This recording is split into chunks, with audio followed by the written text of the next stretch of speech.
Show me with those devious eyes. Grab the reins and say let's ride. And I hold on tightly for life. And we don't know where this will go,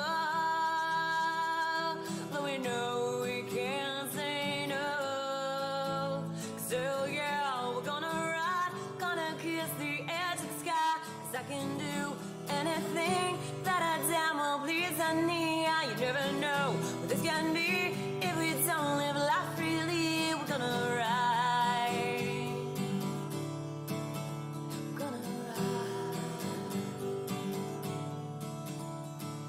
Jackson Darren never knew the kind of love I see when I see you.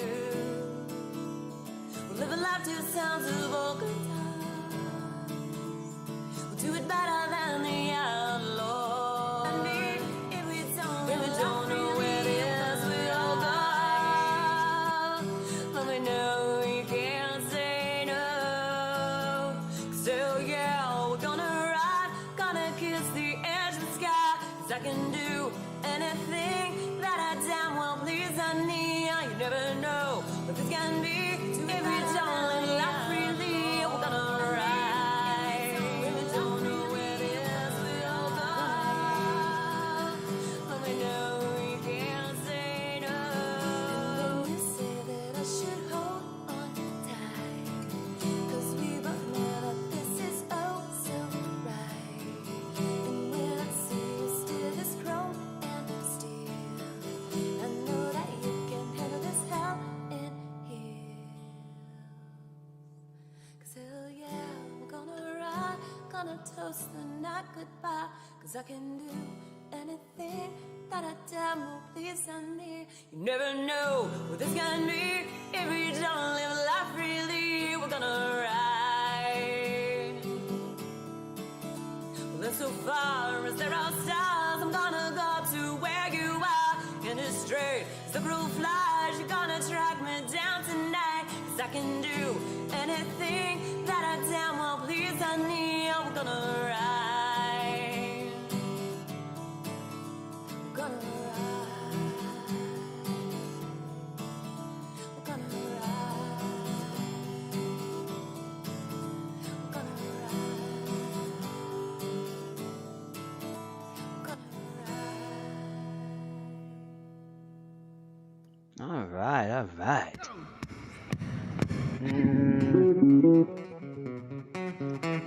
Oh. And Black Dude.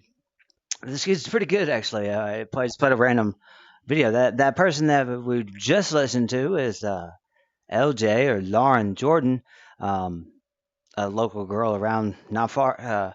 Does all her shows are right around not far from where I live. Apparently, I just kind of discovered her yesterday on Facebook. As I randomly came across her Facebook. Randomly came across her Facebook story, and she said she had a show, and like, okay, and she's in Tequila, so I was like, okay, well, yeah. And then start, just curious, bored, and yeah, I looked into her. She's pretty good. She says doesn't have much of a following on YouTube. All of her work is done. She's pretty much hasn't been performing too long, but you can find all of her music on Spotify. Was it iTunes too?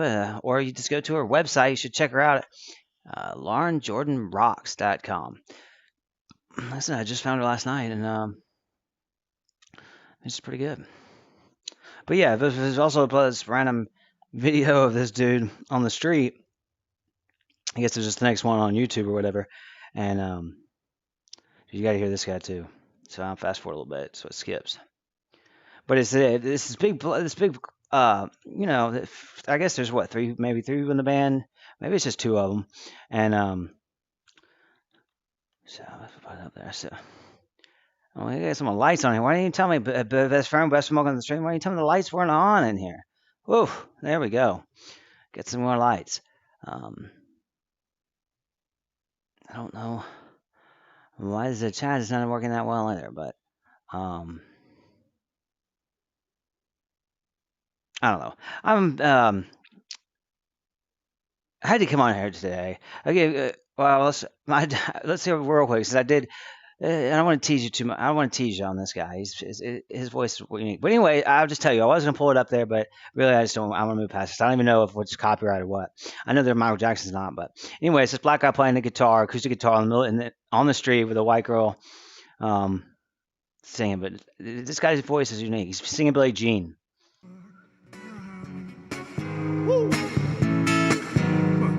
People always told me, be careful what to do.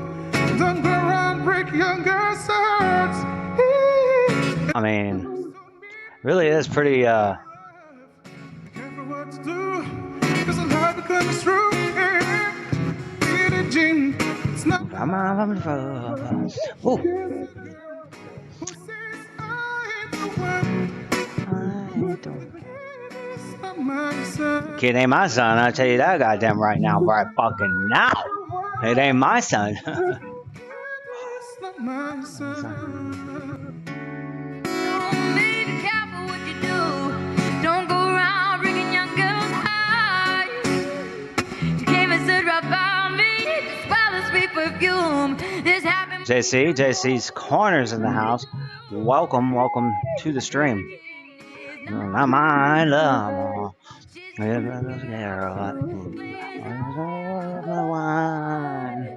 mean, I got a few of those. They claim I am the one, but it ain't my son. Let me tell you that. It ain't my son. Not my love. She's the girl that claims that I am the one.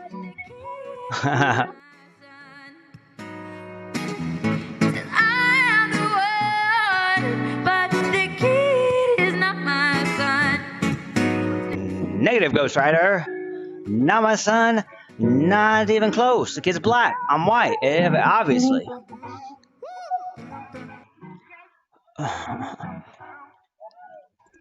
No, I just thought it was worth noting. I had seen this video before, and it's definitely a unique combination of people, street performers, the way they do Billie Jean. It's I don't know. I like stuff like that, but I'm supposed to go live a couple different times tonight. Not multiple streams, but at different times, and I just eventually I haven't gotten anything done tonight because. So some of you know, if you know me well enough, you do know that, and I harp on it, and but I have a great deal of empathy. I don't know if I would consider myself an empath. I mean, the way I kind of look at it is kind of the empath it's like when I always talk about narcissists and the fact that to be a 9 out of 9 narcissist is very rare, very, very rare. Empath is just as rare. To be an actual full-blown empath is when you see is the type of person that you kind of see. They do a decent job, I believe, portraying it a lot of times in TV and movies but if you the way I understand it, I can't fully speak on it because I haven't experienced it, but the way I understand it, if you're a full-blown empath, now you can be empathic, you can have high levels of empathy, you can have many different ways to describe it, but the way I always considered it, and this is not something that they can measure in empirical research in psychology, so it's not, it's kind of a matter of opinion, I guess, but the way I've always kind of seen it is that, the empath is the person that is almost everywhere they go. If they venture and they tend to have a lot of anxiety, social anxiety, because if they do venture into the public, especially if they venture into a large crowd or even just a room full of 15 people, a meeting or something, a lot of times they can be quite overwhelmed with being overstimulated by the amount of the amount that they're feeling. An empath completely. So when you see, you see that in the movies, or it's kind of like Jim is here. I know she would probably relate.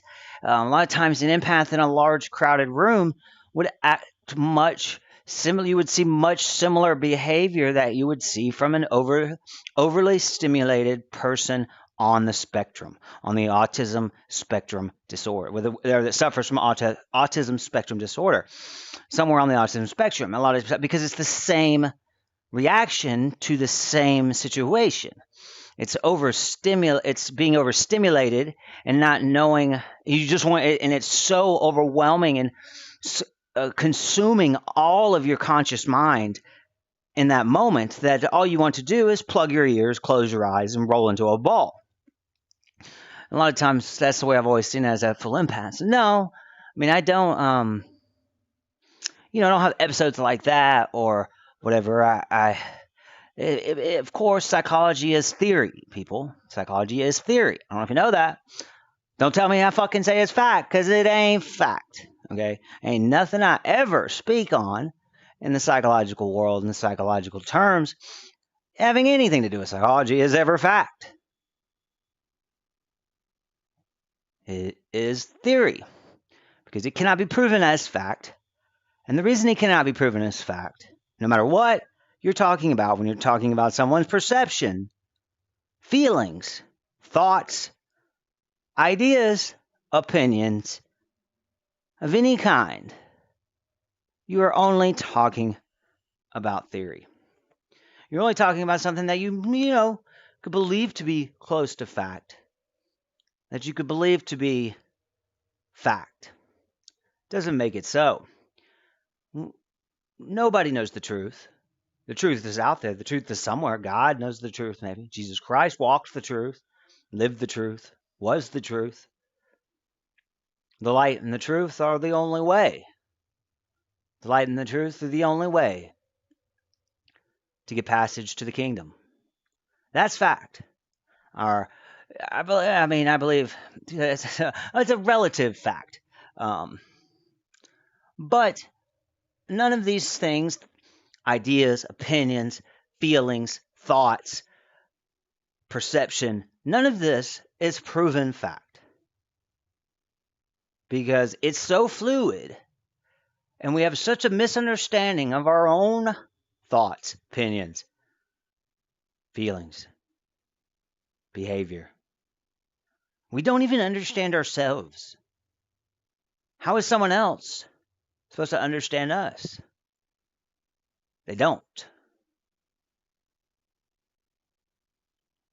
Just like on YouTube. YouTube is an exaggerated situation, of course, but we only know what people show us on YouTube. This is online. This is the World Wide Web. Most of the people we come in contact with on any given day at any given time, we've never seen in person. We've never been in the same room and shared the same air. So, we don't know who they are. Do you? And one could argue that we don't ever know who anyone is. You don't know who the man is that sleeps next to you every night. You don't know who the little leaguer that hit a home run tonight is downstairs playing video games with his friend.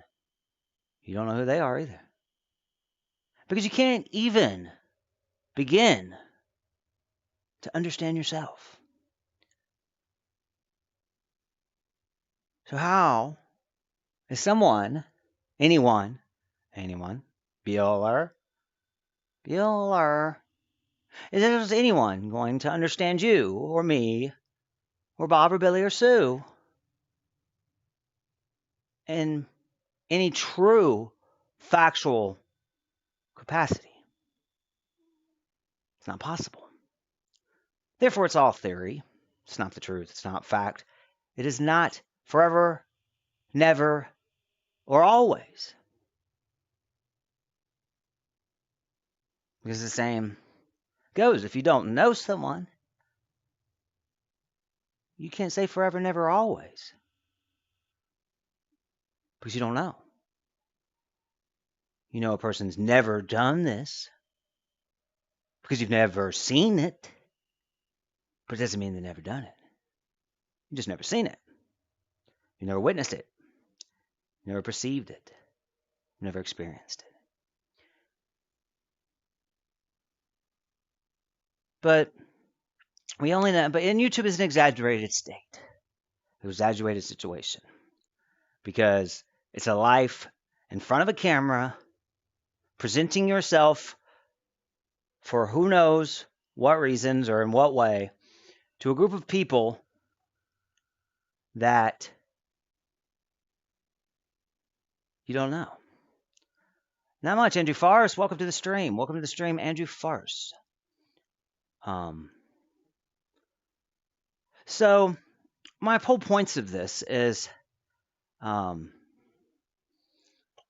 I still spend. I'm not an empath. My point of as I was saying earlier, I'm not an empath because I don't. I just don't feel like have that.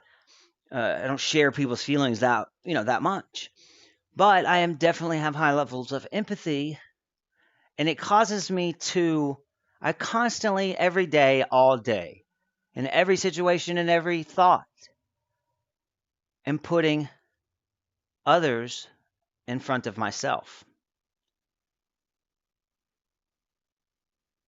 And so what happens to a absolute fault. This is a big fault of mine. So a lot of people want to claim, act like being empathic, having empathy is always absolutely what you want to be, which most people desire to be, and a good thing. And of course, yes, being empathic, considerate, kind, generous, helping, loving, do reap its benefits of having these qualities and implementing them in your, exhibiting them in your behavior every single day. Sure, it does. It has many benefits, lots of benefits. I want to believe on most days it has more benefits than it does consequences. And I always like today, which I don't know, I don't share. This is not being an empathic lover of learning. That's what I am. I consider myself an autodidact, bibliophile, many things. Basically, just a lover of a learner, a lover of the English language, love to read, love to study, do it every day, all day. I don't watch TV. I don't really watch too many movies anymore. I used to do some of those things, but I have isolated myself more and introverted, became much more introverted than I was 10 years ago, 15 years ago. And so I have, and in that internalization of my world, of my conscious mind, I have turned to books and turned to textbooks. I'm in the garage right now, and I can almost, I could roll over to that side of the garage and pick up 3 textbooks. In fact, hold on. They do relate to what I'm saying.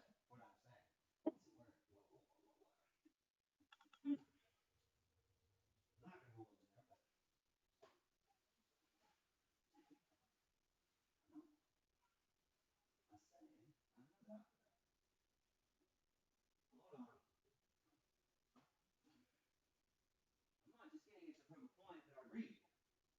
That's not the point. I don't care. I don't damn whether you think I read or whether I'm actually telling the truth about how I've studied. That's not the point of what I'm trying to prove, or what I want out of getting the books. But the reason I can't find them right this second is I'm in the process of cleaning an entire room. There's one room that I outgrew 10 years ago when I came back from college, and came back from almost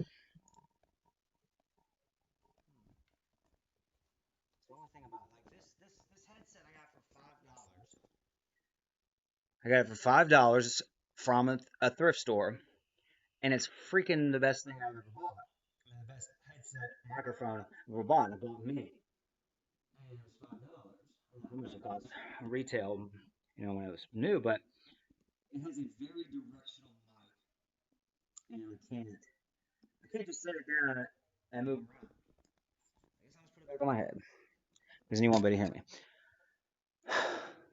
But anyway, so the thing is it's furniture. This stuff is okay, but I mean, it's like speakers turned into nightstands. I've washed and bleached and scrubbed this comforter that the dog is now using as a blanket, but it's got stains in it. It ain't never gonna come out, right? So it's just furniture in this room. I outgrew this room. It was stuff from college that I beat up to hell in drunken stupors and fights with my roommates and fights with my girlfriends and everything else that was going on during my time at Georgia Southern. Anyway, I outgrew this room, but then things happened so swiftly, so fast, so quickly when I got out of college and went straight into the public school system, became a teacher in autism, met my almost at one time, maybe not really that close, she was a lot closer, wife, and everything was happening so fastly, I just kind of left this room. Well, because I ended up like moving in with her for a while, but I mean, obviously I wasn't gonna take this beat up stuff. So anyway, being here by myself for the weekend, I've been clean. I literally took all this furniture. Now I got to get in the garage, half the garage, and that's why all of a sudden I have I had those textbooks now alone, but they're anyway. I was gonna read. I was gonna try to get some factual, in case you don't believe me. In case you don't believe me, maybe you do believe me, maybe you don't believe me. But I actually looked it up in both of these I'll check my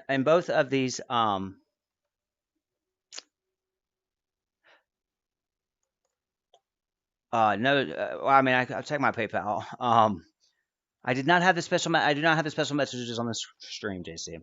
I know we talked about that, but as you notice, if you do look at the description, if you do look at the description in this video, you will see that I removed that part from the description. I haven't added those yet. They're gonna make their debut very soon, but I just didn't. This was not the type or stream I had planned, which I'm trying. That's my whole point. I'll get to that in 1 second. But it should show up. Well, no, you should be on that list. It should show up on that list. It may not. You're gonna be the last one. Hopefully, we'll see. I'm gonna give it a second. The special messages that we talked about, alerts are not up. I know you don't.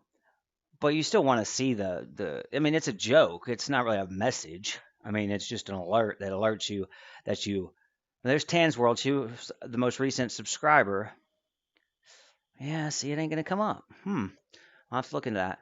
Because you should have been right there after when it just said Tan's World. You should have been the next one that popped up on that alert. I mean, on that list of events. Maybe the StreamYards doesn't have it correctly. I don't know.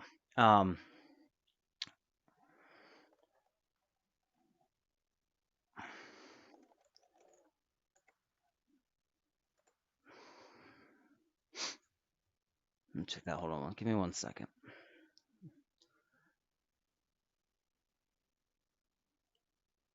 Oh, thank you. We got a. Let's see. How much is it? We had a debate earlier. It says. Let's see. Make sure we know exactly what the donation was. It says $9.26 a balance. $9.26 balance, but I don't know. I really don't like the PayPal. Honestly, the PayPal website, and I don't know. I don't feel like they do their notifications, and they don't do their website's not laid out well enough to. Yes, exactly. That's what I thought. Thank you, JC's Corner, Jamie's Corner 3.0 for a $10 donation to the channel. Thank you very much, so much. You don't even know. You don't even know, girl. Soon, as I was saying, we had talked about this, probably talked this privately with JC, but soon, many of you have seen the alerts that Streamlabs, some streamers have from Streamlabs. A lot of times, I think the default one's like a little zombie, and he's running, and it says, "Oh, da ding, da ding." So and so donated $5. Well, that's the default, and most people stick pretty much. That's just a GIF and then a little message. There's a lot you can actually do with the alerts, and so I've been working on some channel custom made alerts for the channel that I hope you find very entertaining. And I just didn't want to do it this stream because I was already frustrated. I just ended up going live on a whim, and I didn't want to deal with it because I'm not sure that they're the way I want them. I'm not sure they're actually going to be executed as the way they should. It is kind of tricky, and that's why a lot of people don't make them very complicated when it comes to the alerts, because you can just set it, connect your PayPal to your Streamlabs, and set a GIF and set a message and go boom. That's it.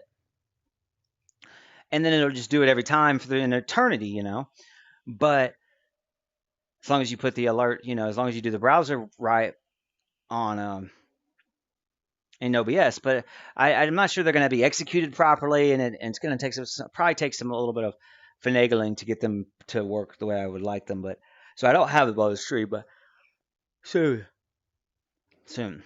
Now I don't know where I was at. Thank you very much to Jamie for the $10 donation. That was very kind of you. I need it.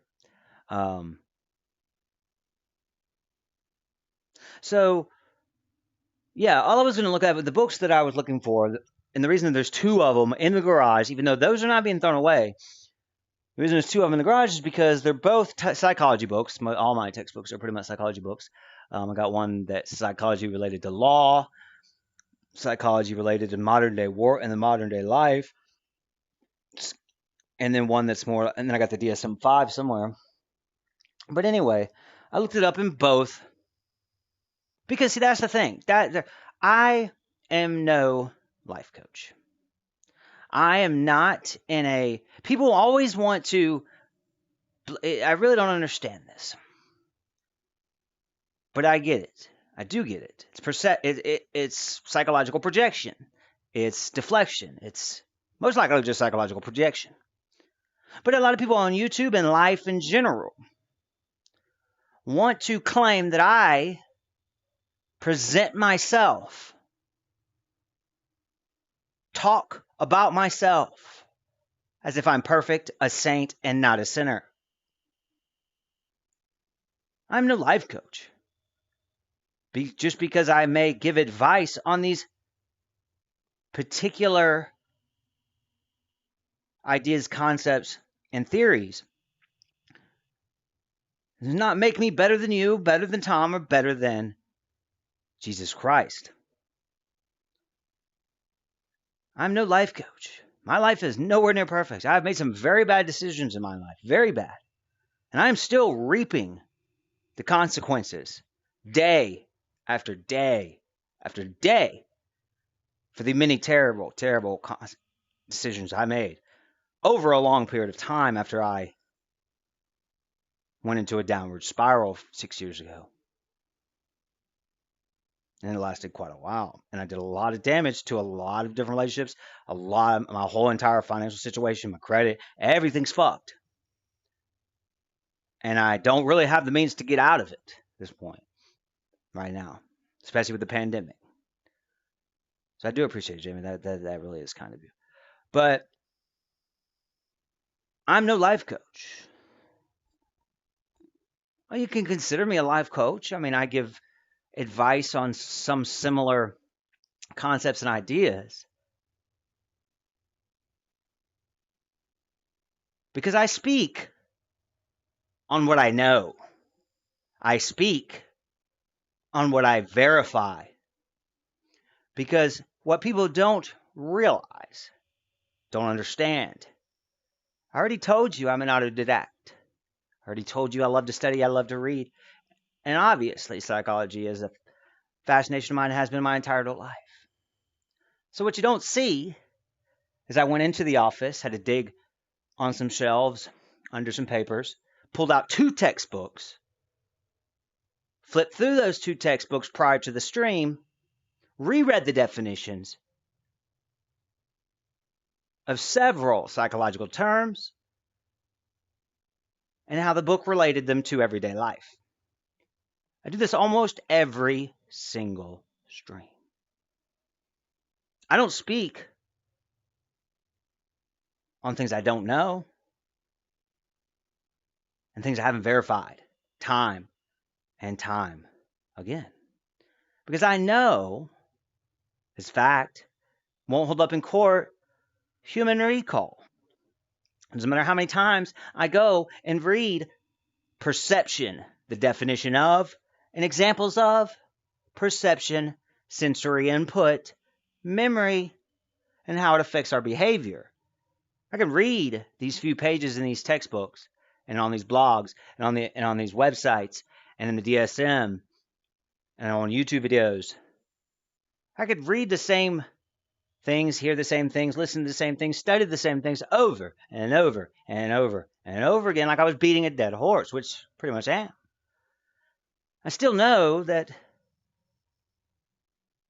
human recall, even when trying, even when attempting every bit of our effort, and the smartest in the world of 190 IQ, giving it all their mental effort, all of their conscious mind's attention towards trying to recall things, remember things exactly as they were, as the truth, as facts. It has not even been verified enough with enough confidence to be held to hold up in the court of law. Not by itself. Not one person by itself. It ain't happening. You got multiple people saying the same thing.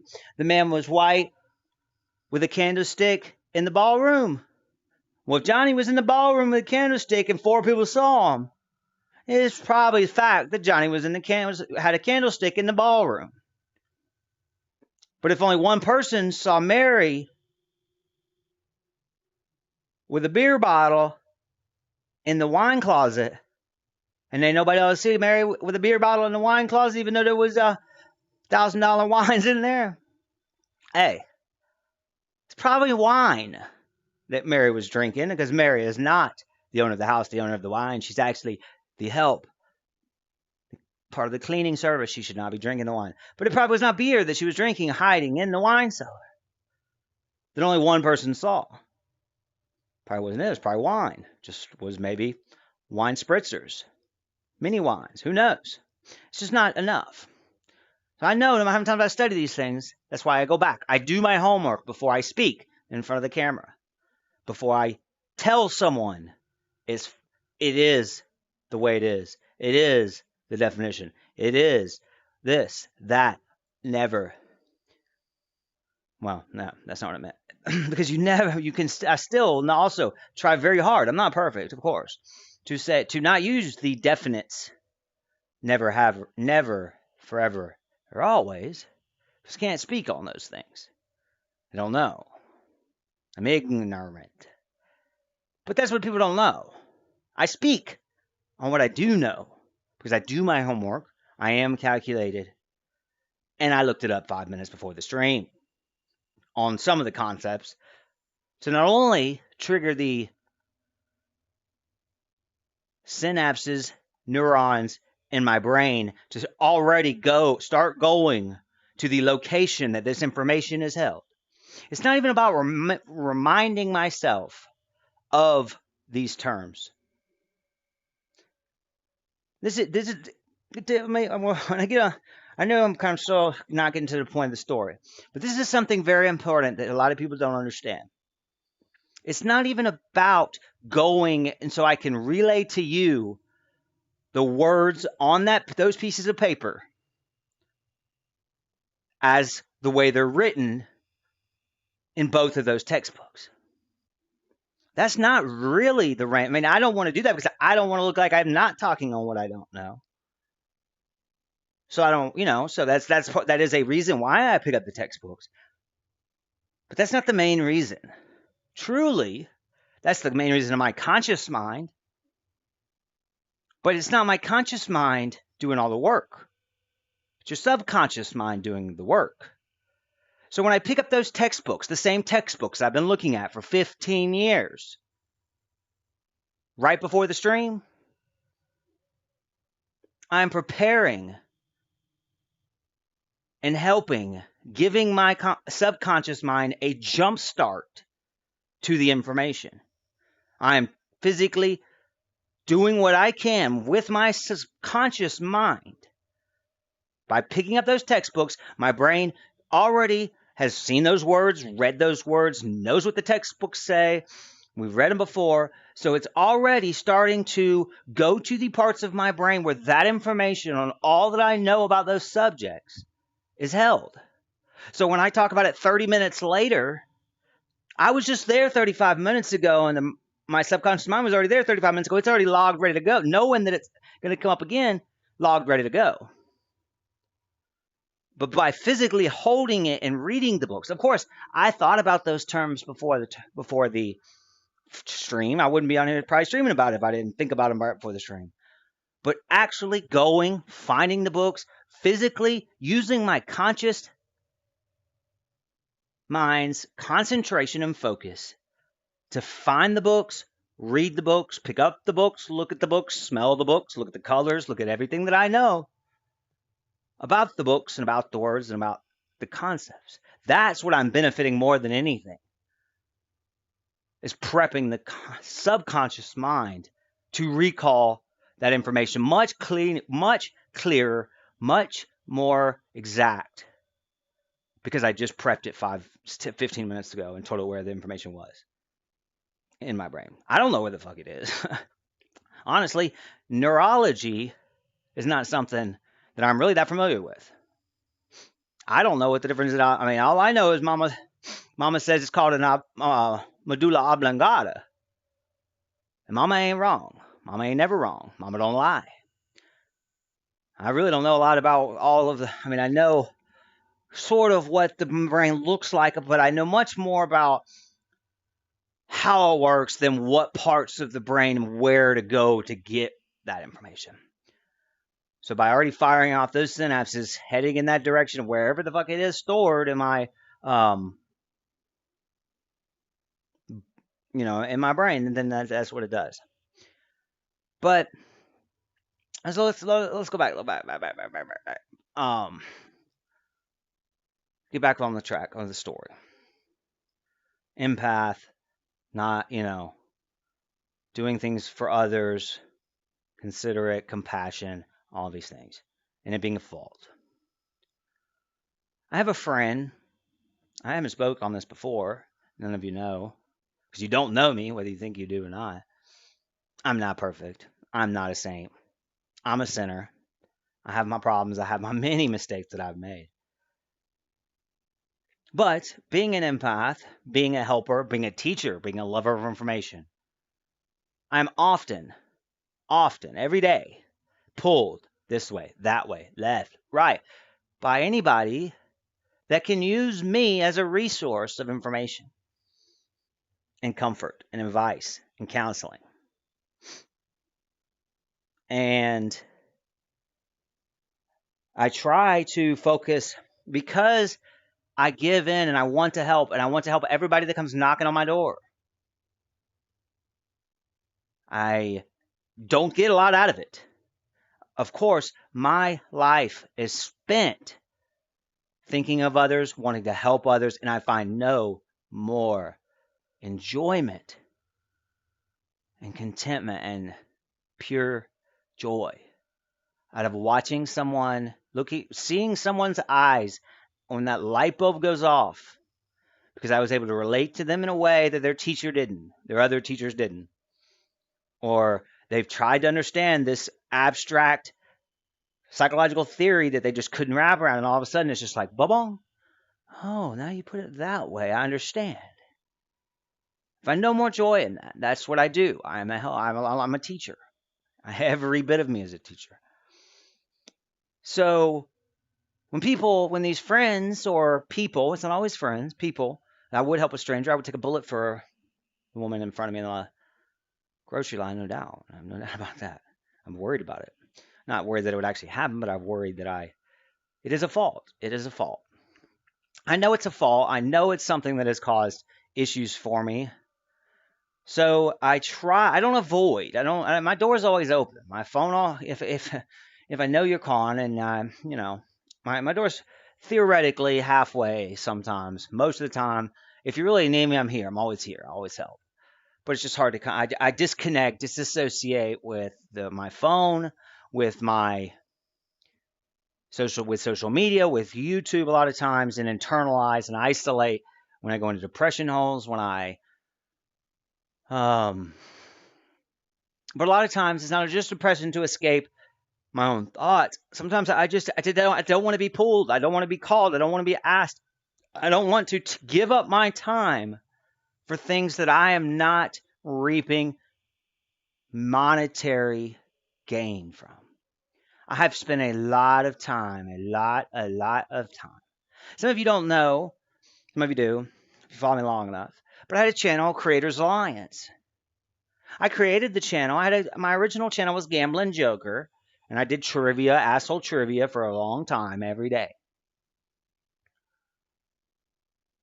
But then I created a channel because I'm a teacher. I'm a helper. I have all this information. I'm already studying all these ways to be a YouTuber, what the algorithm is, what the studio is, how to do this, how to do that. Technology-wise, I'm teaching myself software development. I'm teaching myself graphic design. Why not share it with people? Because I'm a teacher. I want to, not only do I want to learn it for myself because I'm an autodidact or a bibliophile, but I want to share it because I'm a teacher as well. So I created this Creators Alliance. Well, I had a talk show 3 days a week, 2 channels per show, 6 channels every week, Tuesday, Thursday, Sunday, where I promoted other people. I did a lot of videos on YouTube Help, much like you see out of Nick Nimmin or Sean Cannell, or I was kind of more like Creator Fundamentals, kind of the way he does things. But I found after doing it for 8 months, 10 months, that I was not getting from the channel, from my time spent, from my effort spent, from my stress I went through. I was not gaining anything from the channel, from the time, not enough from just helping, was satisfying my lifelong addiction to teaching, my lifelong desire to save people from their own ignorance. I was not gaining enough. I was not getting enough. I felt like I didn't have a voice. I started to get bored all the time. Like if I would have a channel on a talk show and I used to always be so into it, and I have a real gift for relating to people, talking to people one-on-one, and interviewing is just so natural to me. And this is something that goes along, even though I was the interviewer on the talk show, of course, I've never sat for an interview for a job that I wasn't given an offer for the job. I didn't take them all. I wasn't given an offer for the job. The idea, the concept of interviews is right up my alley, right in my wheelhouse. Because it ain't got nothing to do with what the answer, they ain't looking for no answer. So that's what a lot of people don't understand in a job. If you're looking for a job, you don't have a job, you're thinking about changing jobs. I've done this, but in my real life, I literally, after college, I went so fast in being a teacher, and my friends began to realize that I never sat for an interview. Like I became a CSR. I ended up leaving that job really quickly. I ended up, right after college. No, not right after college. Right after I quit teaching for the first time, my friends started to realize that I went to each one of their jobs. They got me an interview. I didn't do it. It wasn't really my resume or anything led up. They got me an interview, And each one of them, I got the job and sat there for at least a week or 6 weeks or 6 months. And every one of my friends, I had 4, I think, in all these different jobs. And every one of them gave me the job. I ended up leaving all of them because it wasn't what I wanted to do. I wasn't being fulfilling myself. So they started to realize this, and I ended up actually coaching all of my friends on how to do interviews. And if you're looking for a job, if you want a job, if you're looking for a different job, if you want a second job, and you're thinking about going, or you've been in interviews, you have interviews in your future. I'm not going to coach you right this minute on how to be a successful interview, but I will give you one sentence, one piece of advice that if understood the way it is intended, it will help you out. The interview, an interview of any kind, whether interviewer or interviewee really, is never about the question. It's never about the answer. The interviewer is never, I can't say never. Again, I don't like to say never. The interviewer in almost the entire interview, the whole interview as a whole for sure, of course, but the interviewer is not looking for specific answers of any kind. There are no right answers, wrong answers that they're aiming to get. It's not about the question. It they may ask you specific questions on what your name is, or what, if you were going to take, $75,000 salary a year. But these tricky questions about you and who you are and what you do and what you want, and why you're here, all of those questions have anything to do with you as a person, and outside of very specific, how much money do you want? Are you going to be willing to take this money? Can you start Monday? But any kinds of abstract questions, it ain't never about the question. It ain't about the answer. None of them. If you can come to that realization that it doesn't matter what you say, you could say you're riding a giraffe that's pink with white polka dots in the Arctic.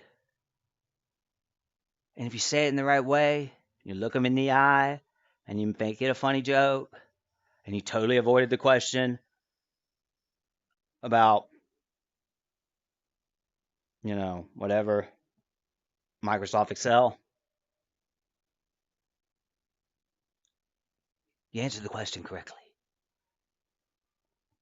That's all I'll say about that. But it's all about the perception, the feelings. It's all about feelings relating to a person.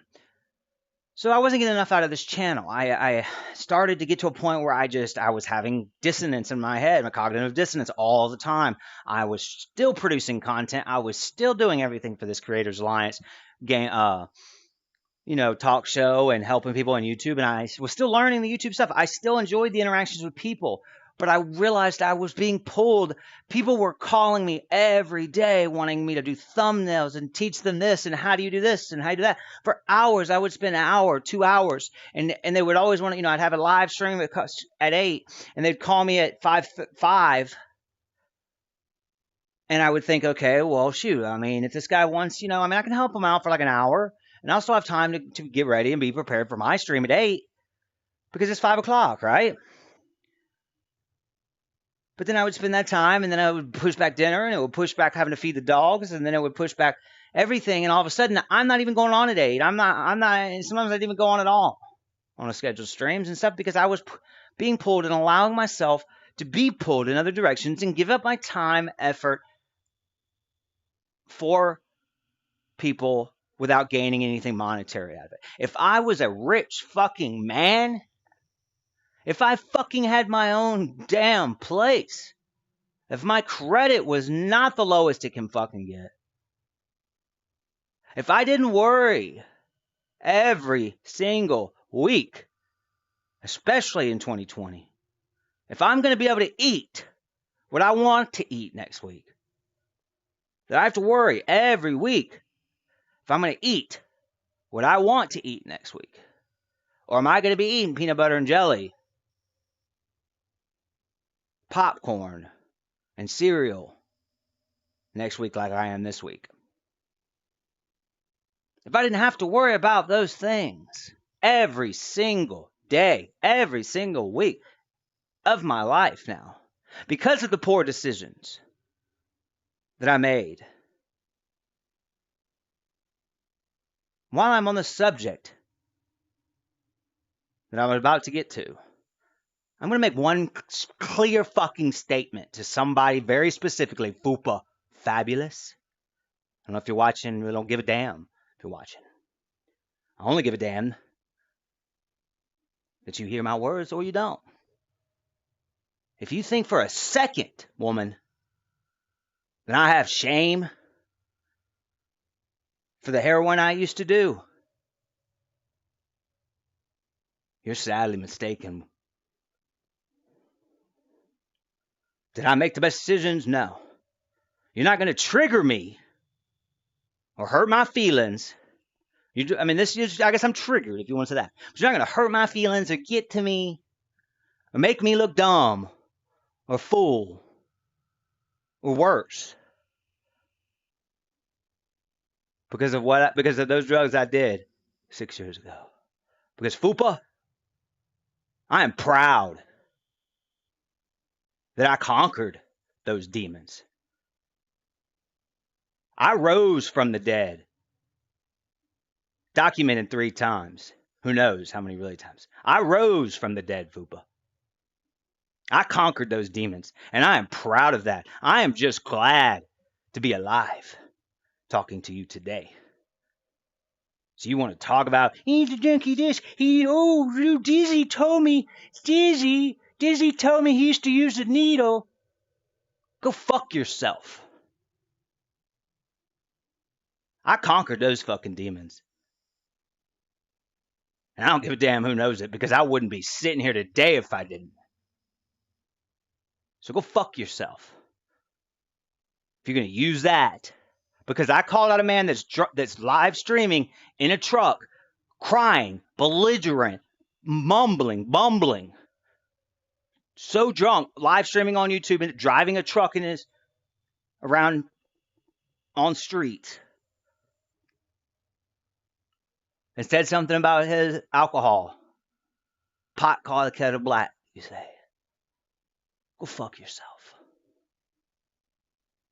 Because I conquered those demons. And I rose from the dead. 3 documented times. I had paddles to my chest 3 fucking times.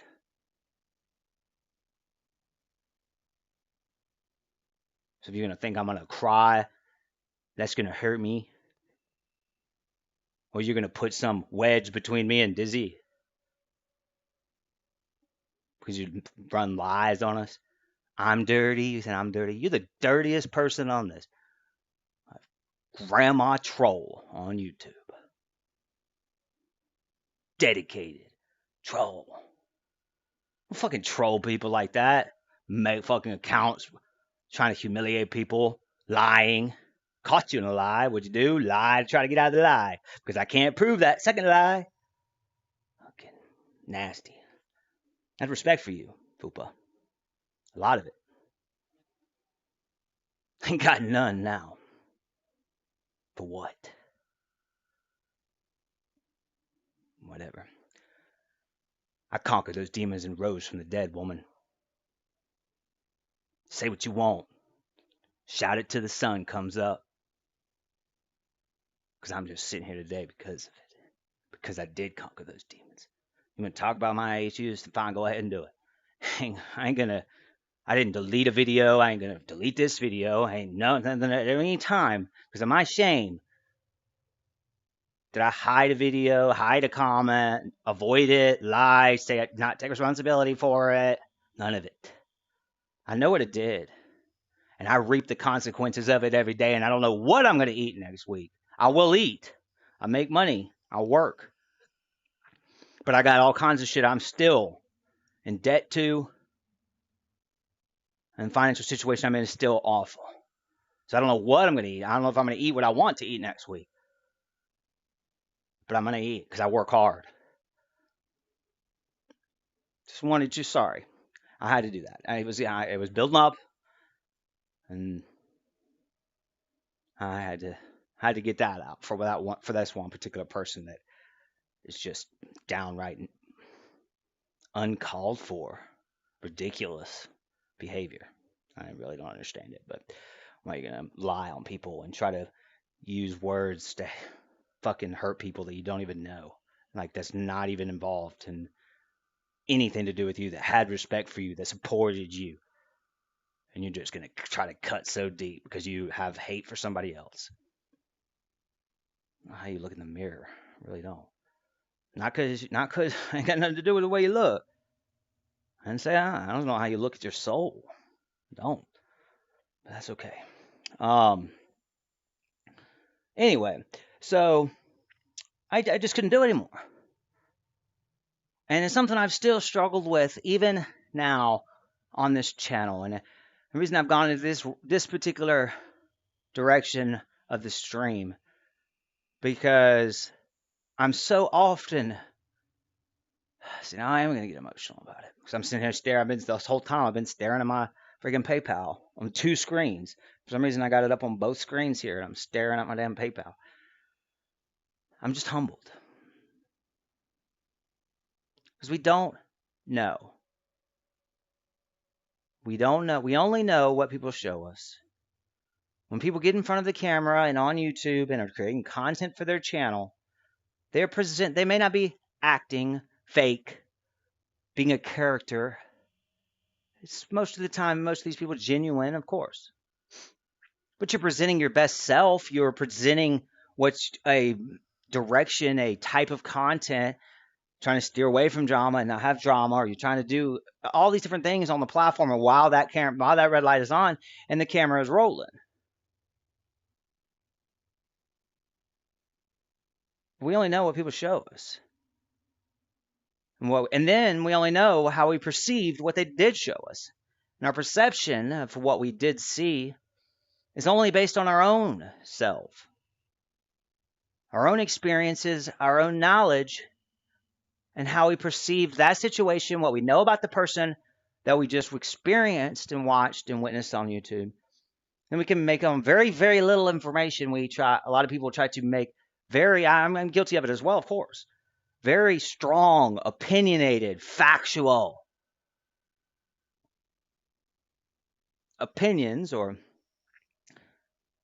on who somebody is, how they are, why they said what they said, why the situation happened the way it does, why someone's poor, why someone's fat, why someone's slow, why someone's boring. It makes no sense. Why are you going to speak on people you don't know? Why are you going to speak? So many people out there on this channel, on this platform, it's fucking toxic. Almost everybody on the platform speaks on what they don't know. I challenge you. I just went on a 10-minute rant about somebody that I've been very, very angry about. Go back, watch. Quote me on what I spoke on that I don't know, or spoke on looks, her appearance, her demeanor, why she did it. All I know is what she said and did, and that's all I commented on. I'm not going to tell anybody why they feel or why they are in a situation they are or whatever. I have. There have been a, person or two that I have in a moment, spoken on the narcissist. Because it's hard for me, even as a good quality, gifted teacher, with all the knowledge and know-how and means to teach what MPD is, how to recognize it, how to make sure you avoid narcissistic abuse and out of it. It's very hard to do so without just online, just from me in front of the camera or me speaking to you without knowing you, without you knowing me. It's very hard to relate to people, to know and to be able to get across points in a way that person does all of a sudden have that light bulb and go, oh, that's what they always meant by that. That's why. because it's so hard to relate to people, which is my gift. It's the interview I just talked about earlier. It's the reason I've never lost an interview. It's the reason I was instantly and for years the best severely autistic teacher in the largest school district in the state from the first day, because of my ability, my innate, natural, God-given ability to relate to people, take interest in people, put people before myself, want to help, find no other joy in anything else in this world than to see people learn from what I shared. These qualities is often a good thing. Often I reap lots of benefits from them on a regular basis. But putting them before myself. I put myself in, when I was on those drugs 6 years ago, and in my depression holes, I was selfish. Very selfish. I didn't realize how much those poppy plants and that heroin made me selfish. Because it is so far, as a very empathic person, so far, I am way more selfless than I am selfish. And it sucks. But it's the truth, as I know it. I was very selfish. And I ruined everything, all the relationships, all the bank accounts, all the credit cards. And I rose from the dead 3 times. And I'm still, to this day, 6 years clean from that shit,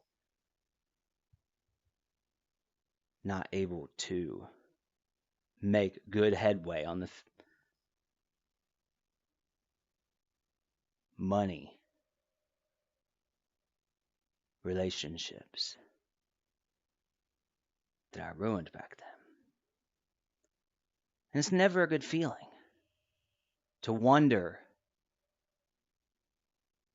if, just like this week, popcorn, cereal, and PB&J is what you're going to eat more often than you're not going to eat anything else next week, just like you did this week. So to see and get somebody else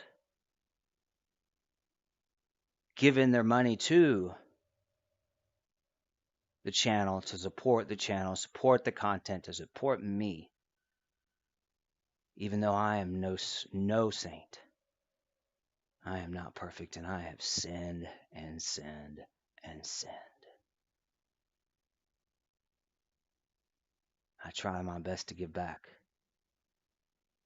and I do give back and help and choose the light more than I choose the darkness. But I am no Jesus Christ. And I'm just like you are. Often tempted by the darkness. And often give in to that temptation from the darkness. And it's an ongoing struggle every single day to fight the darkness. Be the light. Choose the light. Spread the light. I went a long time on this Creators Alliance channel using those hashtags, using those phrases, one after the next. I had one day, be the light was something I saw on Twitter. One day I had often at the time given conclusionary, I don't know how is it? I don't even know that word now. Someone was to say just a different word then, because my favorite book is The Source. But summarizing statements at the end of every stream, and a sign off. A lot of times on this channel, you've heard STD signing off, or the risk is not knowing. And on this channel, Creative Alliance, if we talk about the stream, at the very end, I would always try to remind people that no matter how dark it is in your world, in your life, in the way you see your future, and again, and no matter how dark it is in the world outside your doors, in your windows, in your house, there's light everywhere. There's light inside you, and there's light everywhere. So I try to remind people I'm not perfect. By saying be the light, choose the light, be the light, spread the light. It doesn't mean I'm a saint, doesn't mean I'm better, doesn't mean I fucking choose the light every time. Numerous people have attacked me and used it against me, accused me of being a liar, accused me of being a manipulator, accused me of being fake, accused me of all kinds of heinous things because I am a teacher. I have to remind myself every day, every situation, every interaction to choose the light, be the light, spread the light, and to face the temptation of the darkness and choose the light instead. I am no different than you or her or Howie Felcher Snatch. Just because you perceive it, just because you perceive my words, my demeanor, my content on YouTube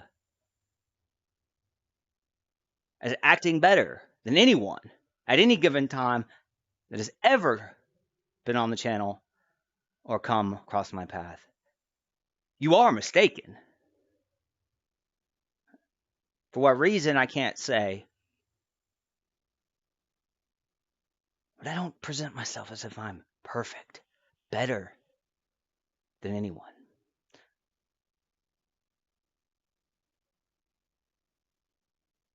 I have my skeletons. I make my mistakes. So many of them.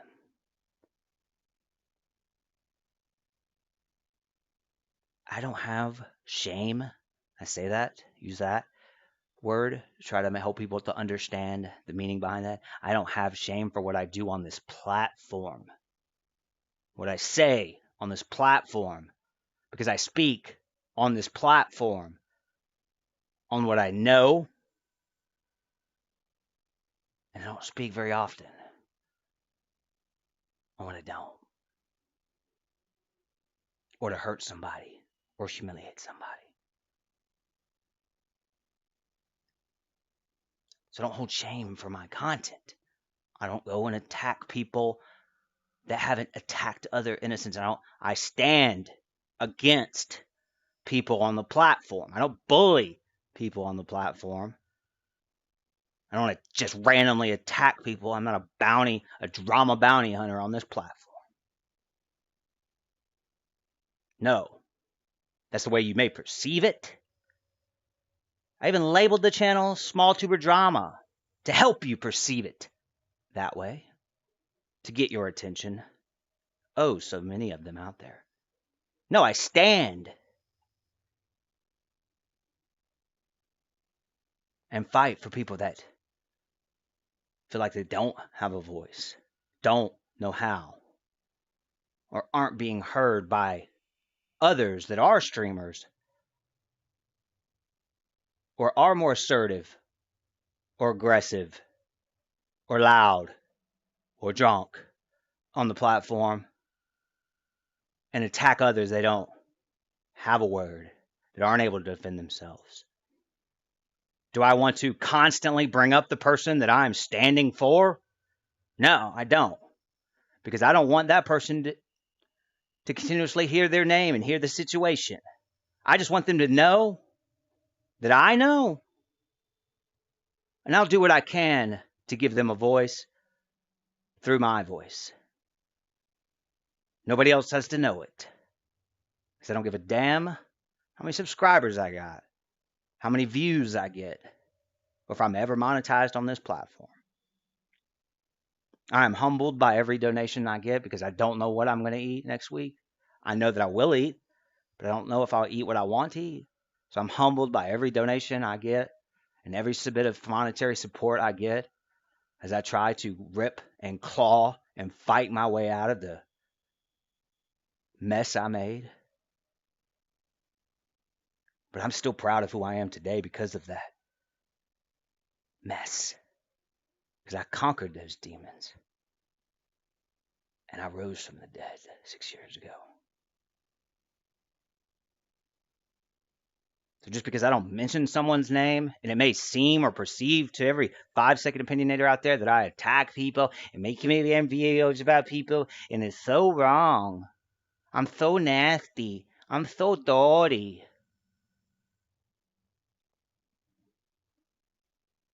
Your perception is your perception. Your opinion is your opinion. I really don't give a damn what either one of those things are. I care what you think. I don't care what you perceived.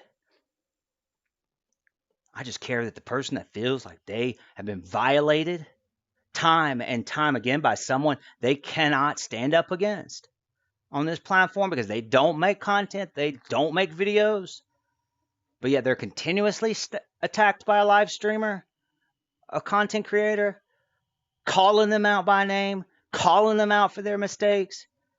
And all they can do is 200 characters, type out a few messages in a chat as they fight through their social anxiety just to write those 200 characters. Just because I don't mention that person's name because they don't deserve the pain they've already experienced, I don't want them to be triggered just by hearing their name or just by hearing certain situations. Doesn't mean there's not someone standing behind me. Because that's what I'm here on the platform to do. Teach. Save people from their own ignorance. And give people a voice that feel like they don't have one because of the liars, manipulators, nasty to the core assholes on this platform that know the situation, see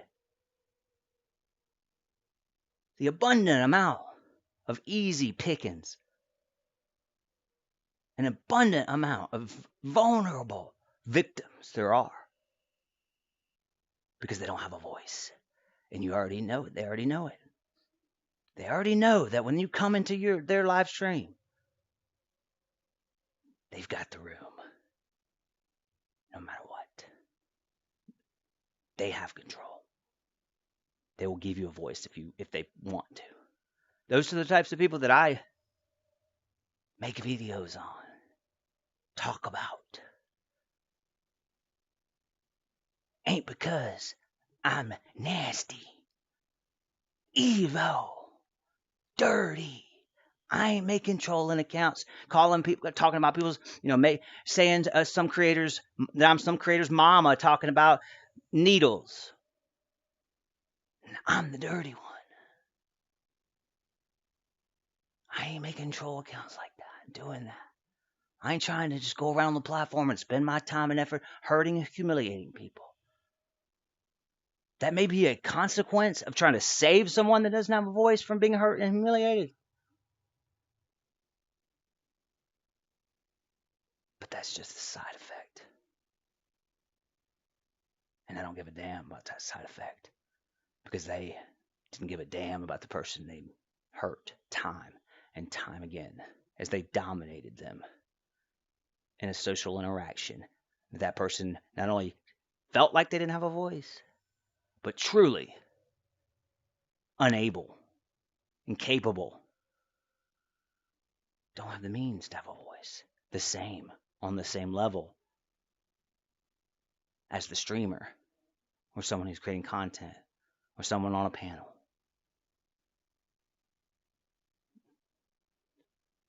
They get 200 characters in live chats, on comments, as they fight through their social anxiety and force themselves to be vulnerable just to type those 200 characters, to try to defend themselves, even though it's to no avail most times. It's a futile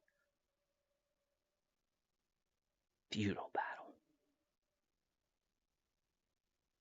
I ain't on this platform for views and subscribers. I'm on this platform to make a difference. And I do make a difference every single day. Standing for people that feel like they don't have a voice. If I just for an instant give them that, or if I just in some way help someone understand a concept they've struggled with, help them to understand why they've fallen into an abusive situation and why they're willing to stay, then I have done what I came here to do. I am a successful YouTuber. I have made a success out of this channel, out of my time spent here, even though it doesn't pay the bills. I'm truly not here to pay the bills because I put others before me. I wish I didn't. That's where I fall into. That's why I quit Creators Alliance. And that's why I started to have some serious things about Creators Alliance, and why I've thought about leaving the platform so many times, and why I'm still, just this week, because I have to eat fucking popcorn and Rice Krispies cereal, because just this week, thought about giving up the channel, giving up the time spent here, the good that I do every day for people on this platform, whether you know it or perceive it or whatever, because you want to be a YouTuber. You want to be a YouTuber with lots of subscribers. Gotta get monetized or you're not successful. Bullshit.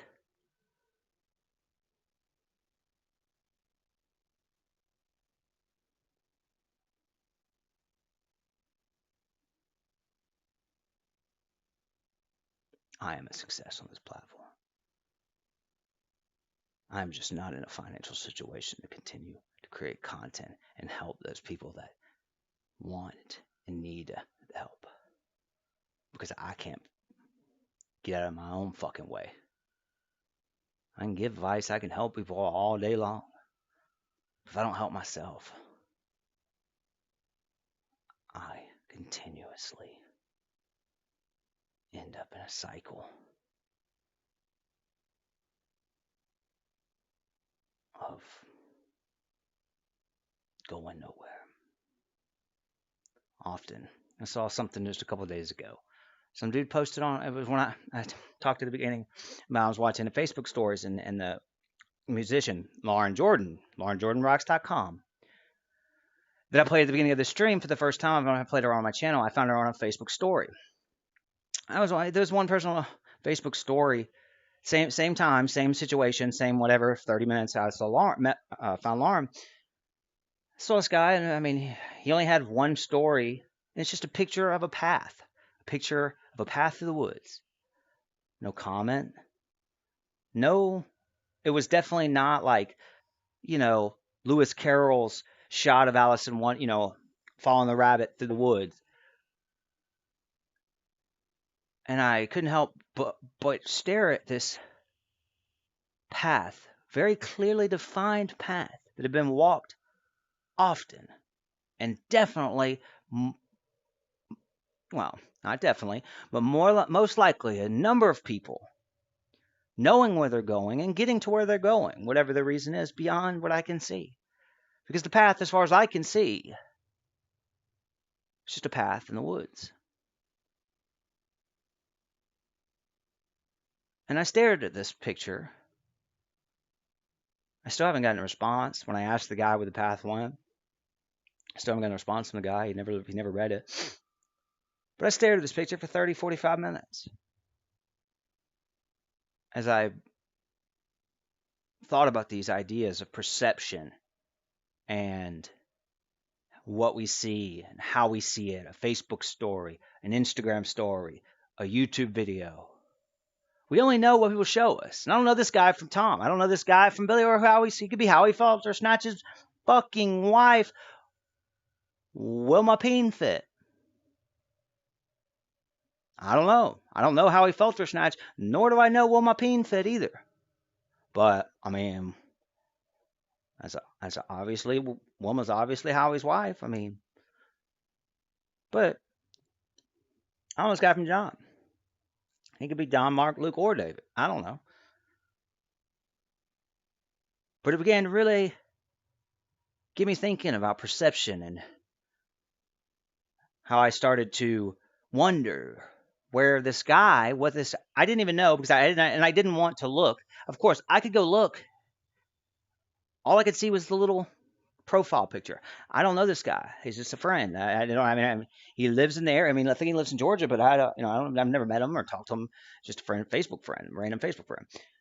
I could see his little profile picture, but I didn't want to go to his channel and actually see and gather in other information about this person, because then I could gather in other information. I'd be like, oh, well, he's an artist. This isn't even his. He took it because, he's going and doing this. He's probably going and doing this. No, I sat and thought for a long time about what little information we get on this platform, on Facebook, online, what little information we get, and how quickly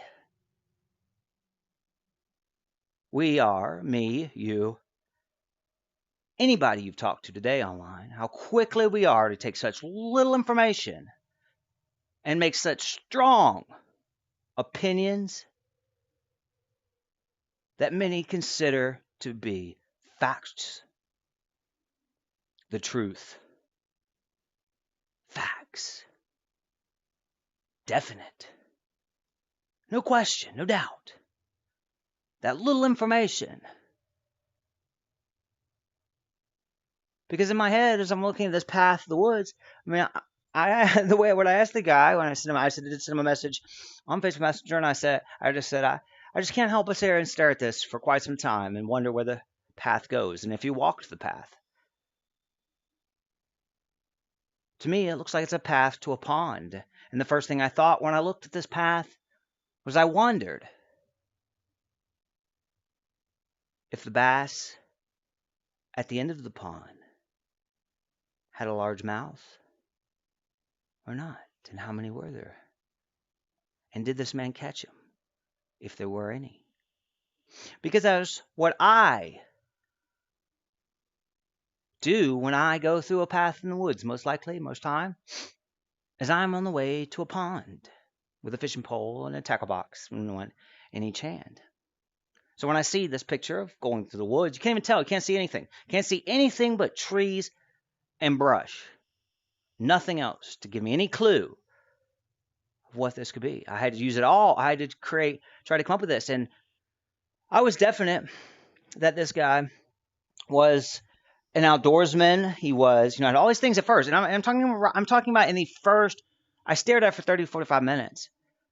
But what I'm speaking on when I say I made these judgments, I made these opinions, I made these assumptions, I'm talking about in the first 15, 30 seconds maybe, as I flipped through Facebook stories for like an hour. Some people I knew, some people I don't. And I'm quickly on every single one of these Facebook stories that only last, 10 seconds, 60 seconds, however long they last. I'm making assumptions and perceiving what I see as, or I'm not really perceiving it as fact, but I'm believing in myself that what I'm perceiving is the right perception, is that I'm seeing what is there, that I'm seeing what the Creator intended for me to see, what they meant behind the visual input they have given me. And I'm just going through and I'm assuming and I'm judging. And, I would never say it to somebody, but I'm saying things like, man, that person, yeah, that looks like a really good cheeseburger, but she should be in a salad. I can't help it. I'm human just like you. I am no saint, nor am I Jesus Christ. I'm a sinner, and I sin every day, and I sin all the time. But the difference in a criminal, or everybody thinks about crime. Only criminals commit crimes, though. I would never say this to a woman ever. I just have it in a passing, and so I'm starting to realize this as I and passing through that I would never say this about this. I don't even know this woman either that I just said that. She could be perfectly happy and healthy and blessed. Probably a lot more than I am. Probably a better person than I am. Probably a more successful person than I am. Probably a happier person than I am. And she could be overweight. She could not be, and love that motherfucking cheeseburger. I was watching this one. What is it? Hungry Fat Chick, man. This woman is raking in on donations on this platform, eating fucking pizza in front of the camera, really up close, where she can set an entire meal, drinks, plates on herself. Hey, teach their own. Happiness you can't read in a book. Success you can't judge. We are all successful, happy, good or bad, because of who we are, how we perceive situations, and what we choose to do with those perceptions. Do we act on them? Do we speak on them? Do we want to use that information that we perceive to be factual, that we perceive to be the truth? Or are we going to act on that perception? We're no longer ignorant on the situation. We know something. We know what he see. We know what he saw. We know what he said. But are we going to act on it? Is it worth acting on it? Why act on it? We're going to act on it just to humiliate someone just because it's fun and have a laugh. Are we going to try to defend a friend that doesn't have a voice? What are we going to do, and why are we going to do it? And the fact that I'm flipping through these at more, like literally probably I've sat there as I started to realize this. I started to kind of, it became clear that, and so of course I was at first, when I first started realizing what I was doing, I continued to do it, and I continued to have the same thoughts, but then very quickly came to the point where I was only thinking about why I was thinking those things before, and I came to complete, halt on thinking any more thoughts like that, making those assumptions, judgments, accusations based on such little information, and then the perception of that little information. I started just once I did that, I stopped doing it because it wasn't, once again, what I was trying to gain out of it for myself at the time. But some of it's society, some of it is it nurture or nature? I don't know. Both.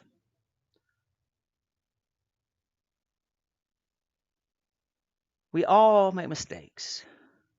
Every man but Jesus Christ himself that's walked the planet and breathed the same air has sinned, and sins all the time, and sins every day.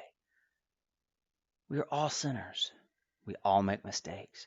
We all say things we shouldn't, things we wish we didn't, things we can't take back, things that were perceived the wrong way, taken the wrong way, hurt the wrong person, hurt somebody at all. Didn't mean it for that to happen. But it's too late once it does. We all have these situations all the time. The preacher you go to Sunday and look at and watch and listen to contently from behind the pulpit is a sinner. And sinned on Monday and Tuesday and Wednesday, just like you, just like me. The more we have these little realizations that our words, our actions, our behaviors, our lack of actions, our lack of words, everything that we do as we present ourselves on this platform or online, and we are giving the world such little information, but yet interacting with so many people in so many different ways for so many different reasons, but still only giving them people just a certain little bit of information. The more and more you do that, the more engulf yourself in this online world and this community, and you're setting yourself up for failure, setting yourself up for drama. Because we as humans can't help but naturally think she should be eating a salad instead of a hamburger. But if you feel the need to go and say that to the woman, attack her, make a video about how she's fat, then you gave in to that temptation. The darkness is everywhere. It's always tempting us. Those thoughts are the temptation. acting upon those thoughts is giving in to is giving in to the temptation. The darkness knows who we are, why we are, and what we want most, and how we think. So it tempts us in ways such as this. Giving in to that temptation, though, is acting upon that for no reason but to humiliate her or call her out or project your own insecurities to deflect because you know that you would eat the hamburger instead of the salad yourself. So instead, you just feel a need to just, in an impulsive moment, to just say that to her. So maybe if you say it, then you won't do it. Who cares? You don't even know this woman. So basically, that's what the rejection is. Think before you speak. Think before you judge. If you can. It's not always possible or easy to think before you judge. But you can definitely think before you speak. Don't speak on what you don't know.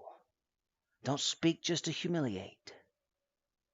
Don't continuously speak hateful, nasty, toxic words on people that don't have the same means as yourself to speak back and stand up for themselves. That is the darkness winning more times than the light. All we can do as human beings, as men, as women, is be better tomorrow than we are today. Because we learn what is and isn't acceptable, what hurts and what doesn't, what's funny and what's not. We learn, adapt.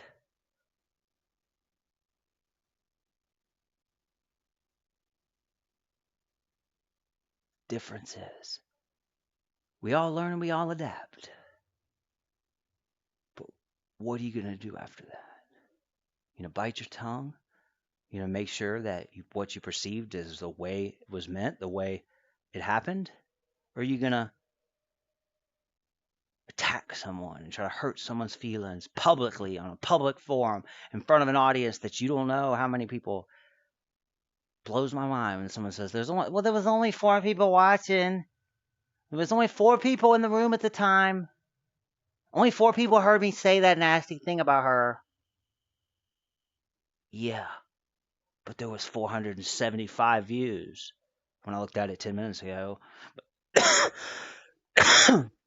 But because it was done at 4 o'clock in the morning, there was only 4 people watching.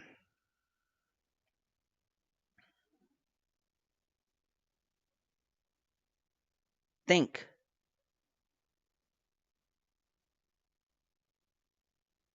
Before you speak, before you act on somebody else on the platform.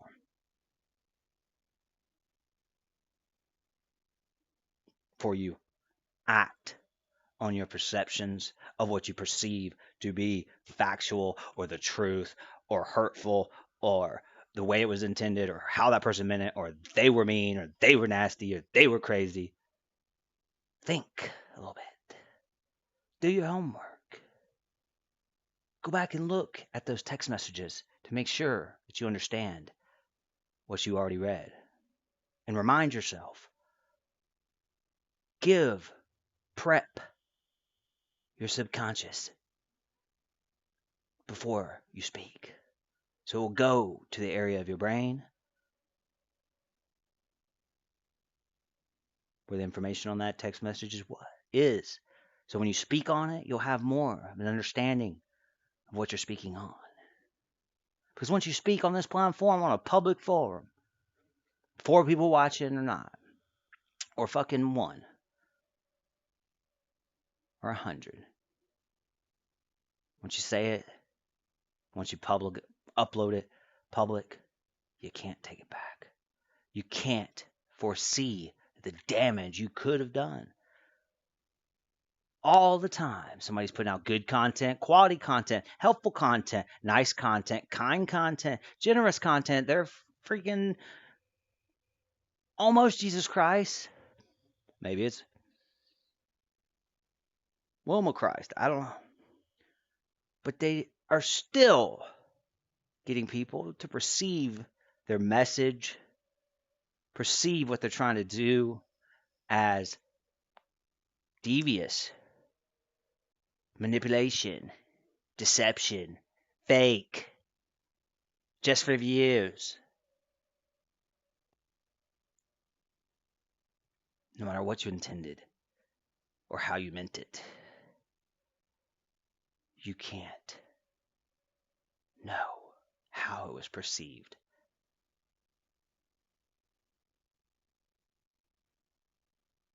Know what you speak on before you speak.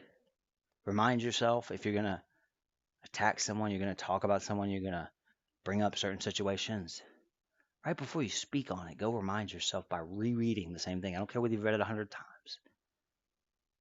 Right before you speak on it, go read it. Do yourself a favor. I'm not making this shit up. I know you know what the words themselves say. You know she said bitch. You know she called you a cunt. Yeah, you do know what the text messages said.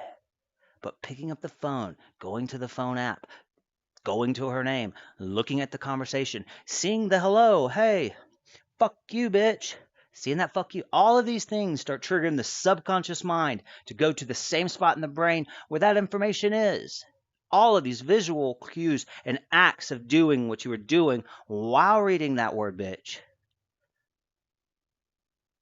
allows your subconscious mind to already go ahead and log. It's like, well, if you have any idea on a phone and in technology what cache is, you're prepping your subconscious mind to cache the information before you use it again.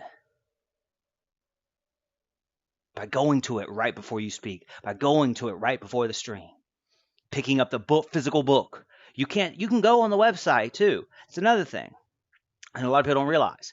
Books seem to be fading into existence. And it's a damn shame. And the reason it is a damn shame, not only is a book very shareable, you can pass it on for generations. The smell, the feeling, the color, the little words, all trigger parts of the brain and is input that your brain is taking in that you're not getting by reading it on a Kindle, reading it on the web. There's no smell. There's you're only feeling with the mouse. You're not feeling the book and the words. So you're cutting out what God gave you, some of the senses that God gave you to judge, perceive, and make decisions in your life on the words in a situation by doing it online. It's a damn shame. Because the reasons and everything I'm talking about it in this stream is all about picking up the book, feeling the book, smelling the book, reading the book, seeing the fact that on this one, you can see my little note on the side that reminds me of what I thought, what I was thinking the very first time I read this book. And it's chicken scratch, but it triggers in my mind that I've talked on perception and memory and sensory input 100 times, but this is only the third time I've actually thought about what I thought about them. You're prepping your mind by physically holding something, by going through the actions of going to the same bookshelf, finding the right book, looking at it that it's a blue and yellow book. All of these things you're missing when you go online and click it real fast and do this real fast and it's saved in your bookmarks. All of that, you're losing the sensory input that God give you to learn, understand, and perceive more accurately. Because human recall is very, very poor. Even if you give it all you got and you have 190 IQ, it still sucks. 26% or something. No.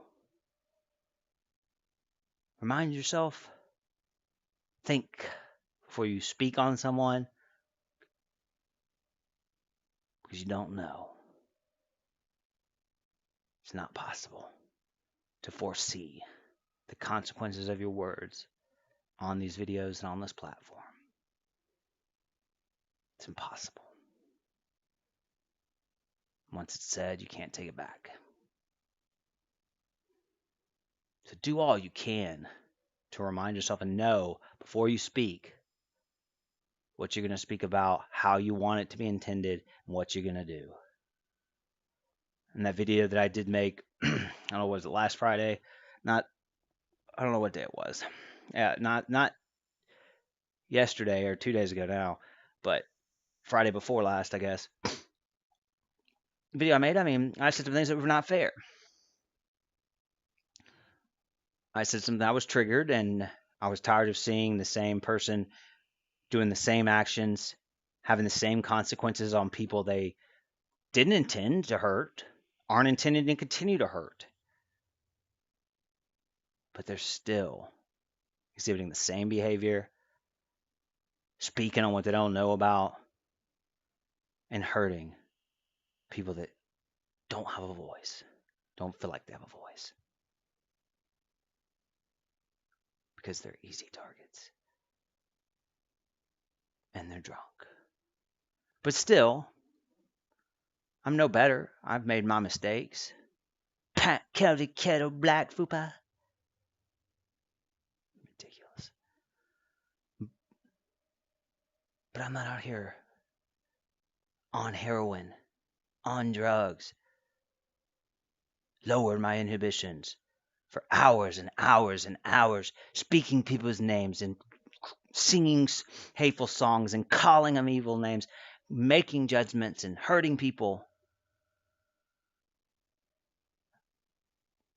I have my demons that I conquered, and I still struggle with.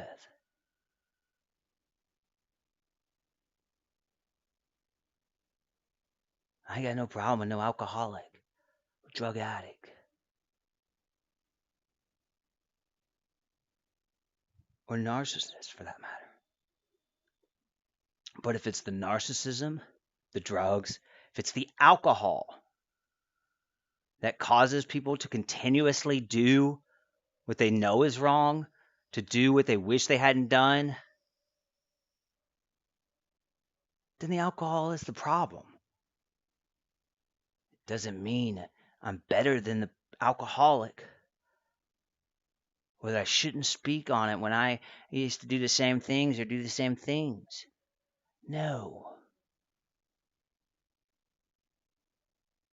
Because that heroin 6 years ago didn't cause me to go on a public forum, drive around drunk in the middle of the night, speaking, mumbling. I don't even know. While risking the lives of people you don't know in your community. Not only risking those people, but hurting people that are watching. It ain't the fact of being an alcoholic, but if that's the problem that's causing you to do this behavior that's continuously hurting someone over and over and over and over again, then give it up.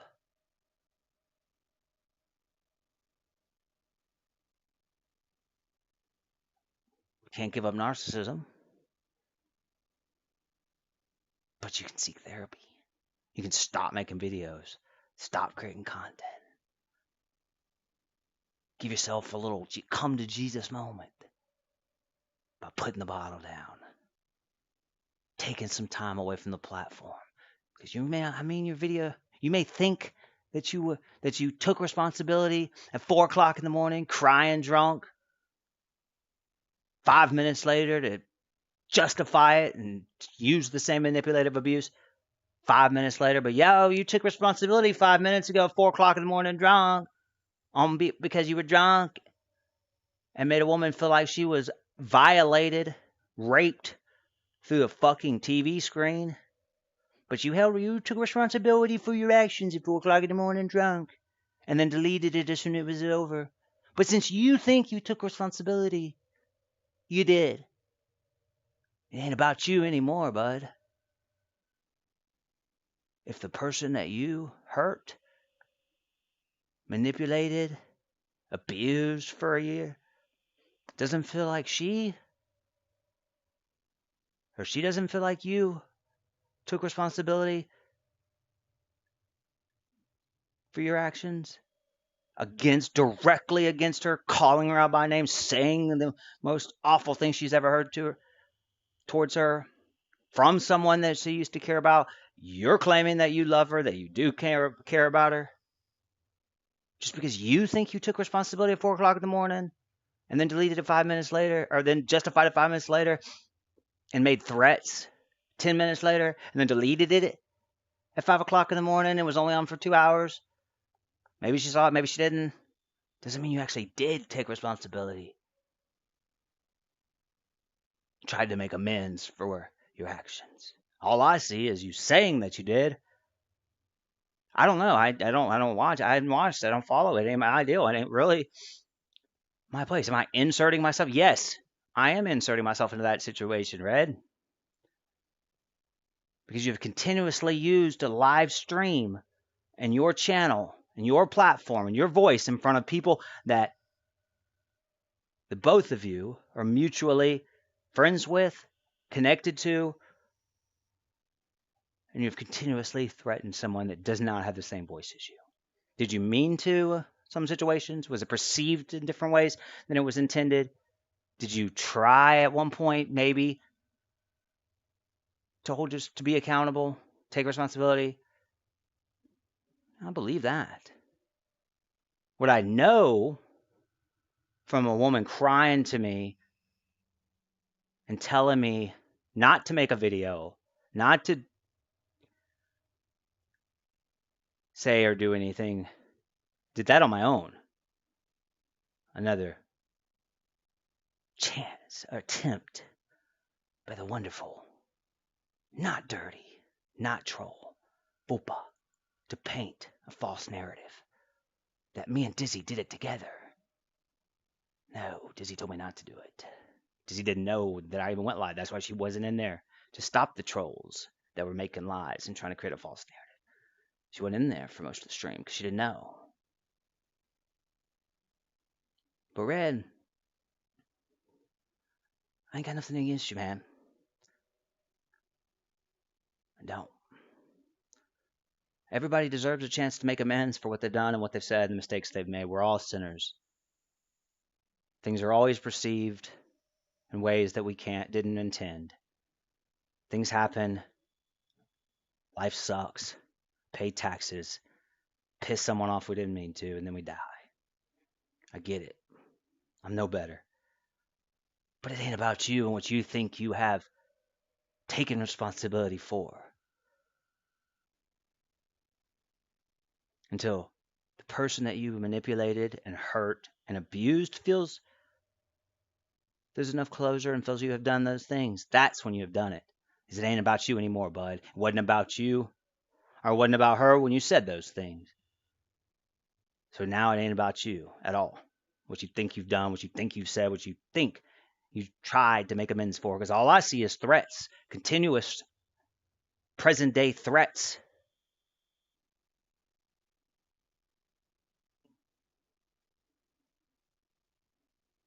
I haven't seen anything. I don't know. Maybe you did. I'm not saying you didn't. I believe you that you addressed it at one point. Doesn't matter. You erased it. You've made threats after. It's not on your channel. I can't see it. Friends can't see it. People that know her can't see it. She can't say, yeah, he said those things. You haven't been on YouTube in a month. I know, yeah, I know your grandmother was sick and you haven't been on YouTube, but you saw that stream. Now, maybe in the last stream you saw before your grandmother went into hospice, but see, he did hold accountable. Go look at his channel right here on this video. She can't say anything like that. She can't show me. I don't know. I really don't know. She feels like I think that she's lying, or I think that it wasn't as bad, or that I'm starting to believe that it wasn't as bad as what it was, because she can't show me the instance of what exactly happened, nor can she show me, or can you, that you did take responsibility or make amends.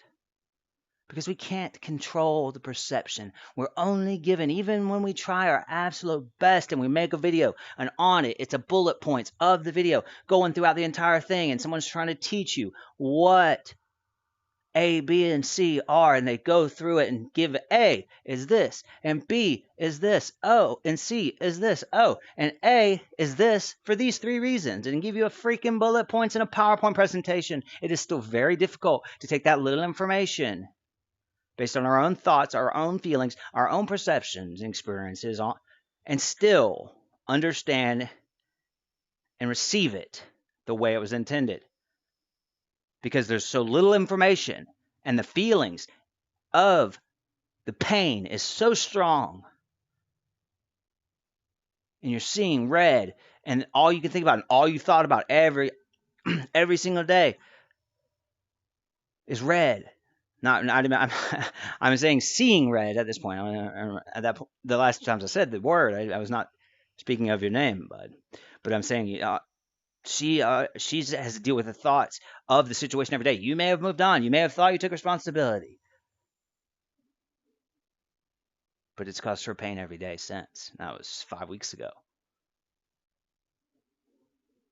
So do more. Do something now. Don't claim you already did it. Don't make threats that if she says something about you, you're going to blow the fucking receipts out the water and have streams for hours and hours on her. Those are threats. Based on what? There have not been threats from her. She didn't go live in front of an audience of people and humiliate you with her story and her words and her hate. She has not made any videos about you. We all make mistakes. We all say things we wish we didn't. I'm no different. So if you do believe, maybe you did. Maybe you did say, apologize, try to take responsibility, said out loud that you wanted to do anything you could to make it better, that you would do anything for fixing the situation. It may have not been in your mind for the last 5 weeks, but it's been in hers every day. Watching her friends still support the person that hurts her every day without doing anything. Just because she doesn't feel there's been closure. She doesn't feel like you took responsibility. She doesn't feel like you held yourself accountable. But that's what you're doing on the platform, is holding these other people. Candy, mukbang. Oh, if they would just take responsibility and hold themselves accountable, then I wouldn't be here. But you haven't done it yourself. Maybe you tried. Maybe you think you did. Maybe some people that saw it, other people that saw it, based on their perceptions, think you did too. You still didn't. Because it ain't about them and it ain't about you anymore. So if you want to do what's right and you want to do, it's not even about making videos probably. Not even about leaving a video on your channel. It's probably not about anything. I don't know. I can't say because it ain't about me either.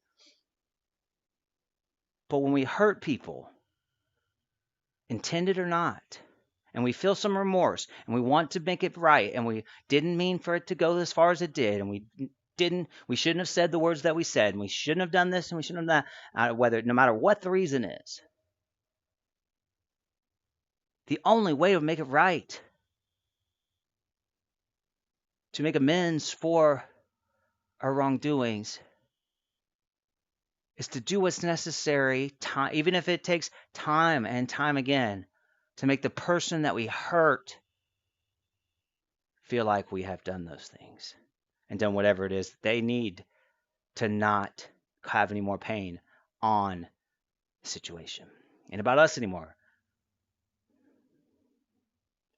I'm dealing with a similar situation from in one of my past relationships where I did and said some things a long time ago that hurt her and still hurts her. And there's nothing I can do. I have tried and I've tried and I have done everything that I am physically possible to do, and I will do it again, and I will spend the rest of my days, every breath until my last, trying to make it up to her for the things that I did and said at the time.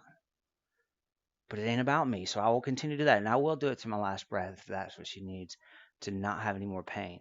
And if I have to take that pain every single time and time again, I will try. I will try to take her pain. Because I gave it to her in the first place. But we can't know. We don't know. We can't possibly foresee how painful it was, how long that pain will last, just because we would have gotten over it and it wouldn't have hurt our feelings.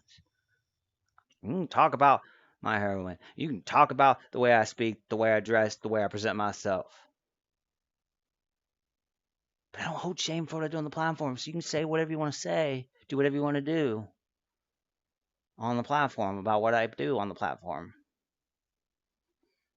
Just because you think it should hurt my feelings, calling me those things, trolling me with fake names and shit, lying on me, doesn't mean that it affects me in any way. I find it very amusing. And there's nothing more that I like than putting what I study every day into practice and manipulating a manipulator. But hey,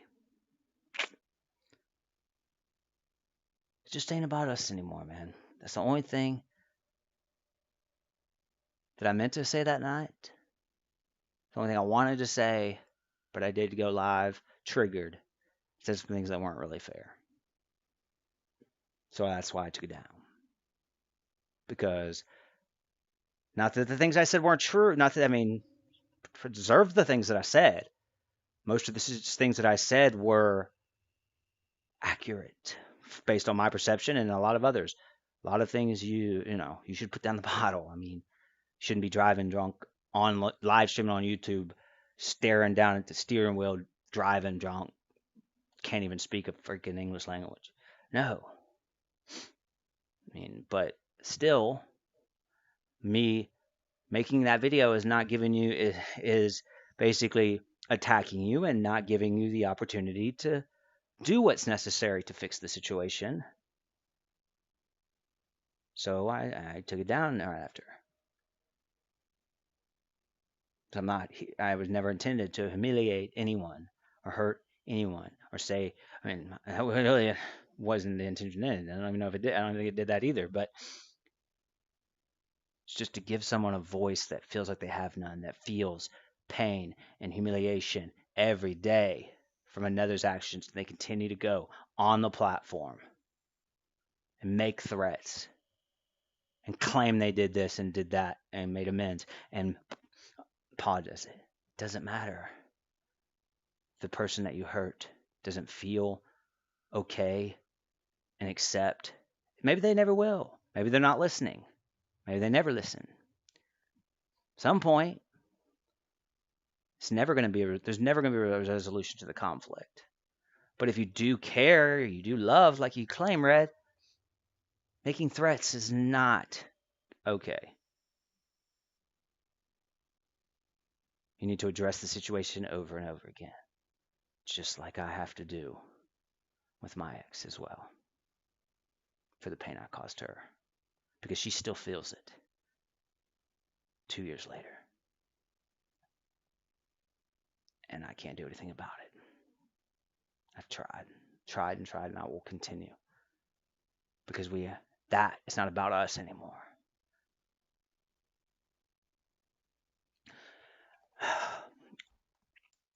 That's all. Everything I've done today is everything. And the reason that I felt like I had to come on this, I didn't even come on to say anything about that. I didn't come on to say anything to football. I didn't come on to say a lot of the things that I said. But what did bring me onto this stream tonight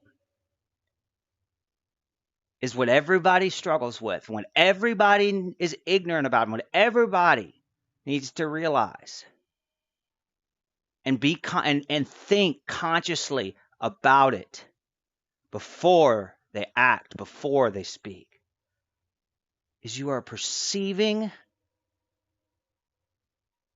you are seeing and given very, very limited and just a small amount of information by watching a video or hearing somebody say this, or hearing somebody say that. And we all think, assume that our perception is accurate and therefore make opinions, very strong ones, and then act on them before giving it much thought, before double checking, before doing our homework. And that's why I can go and tell stories all night for hours and hours every night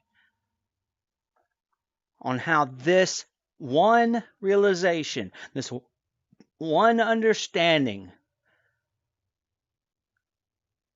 we will never know the truth. We cannot speak on the truth. We can only speak of our perception of the events that happened as we saw it. We are biased. We are emotionally invested a lot of times. Sometimes we see what we want to see. Sometimes we don't see what we don't want to see. Just think before you hurt, humiliate, clap back, make videos. It's hard. It's not easy. I know, because I do have to remind myself to choose the light, be the light, spread the light. Choose the light, not the darkness. Because the darkness tempts me maybe more than you.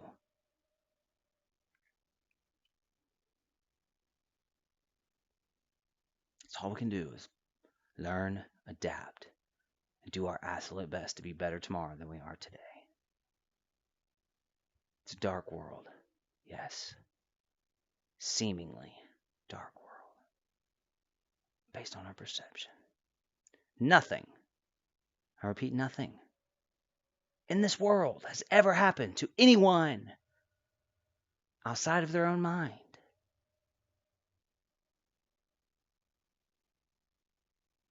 Because we can only perceive the world around us based on our experiences that we've had in the past, our knowledge, and the perception of the world around us. Everything is driven by perception of how we saw it, and then drawn conclusive. I still can't think of that word.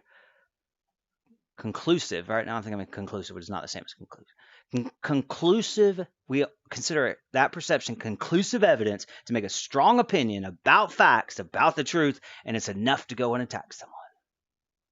It's just all the time, most of the time, probably every time. That is not the right way to think, because you're going to make mistakes. Society, the world, the information technology era has ingrained it in us, especially those millennials and younger. It's ingrained in us to have the ability to have a voice that we didn't have in the 60s. By having a little computer in our hands, in our pockets, has ingrained in us that that speed, clapping back immediately, is the best thing to do, the right thing to do, and what needs to be done. And it causes people to act on impulse or out of impulse without thinking before they act, making assumptions, accusations based on a perception of very little information.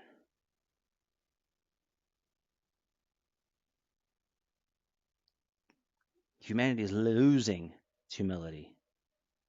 Society is dying.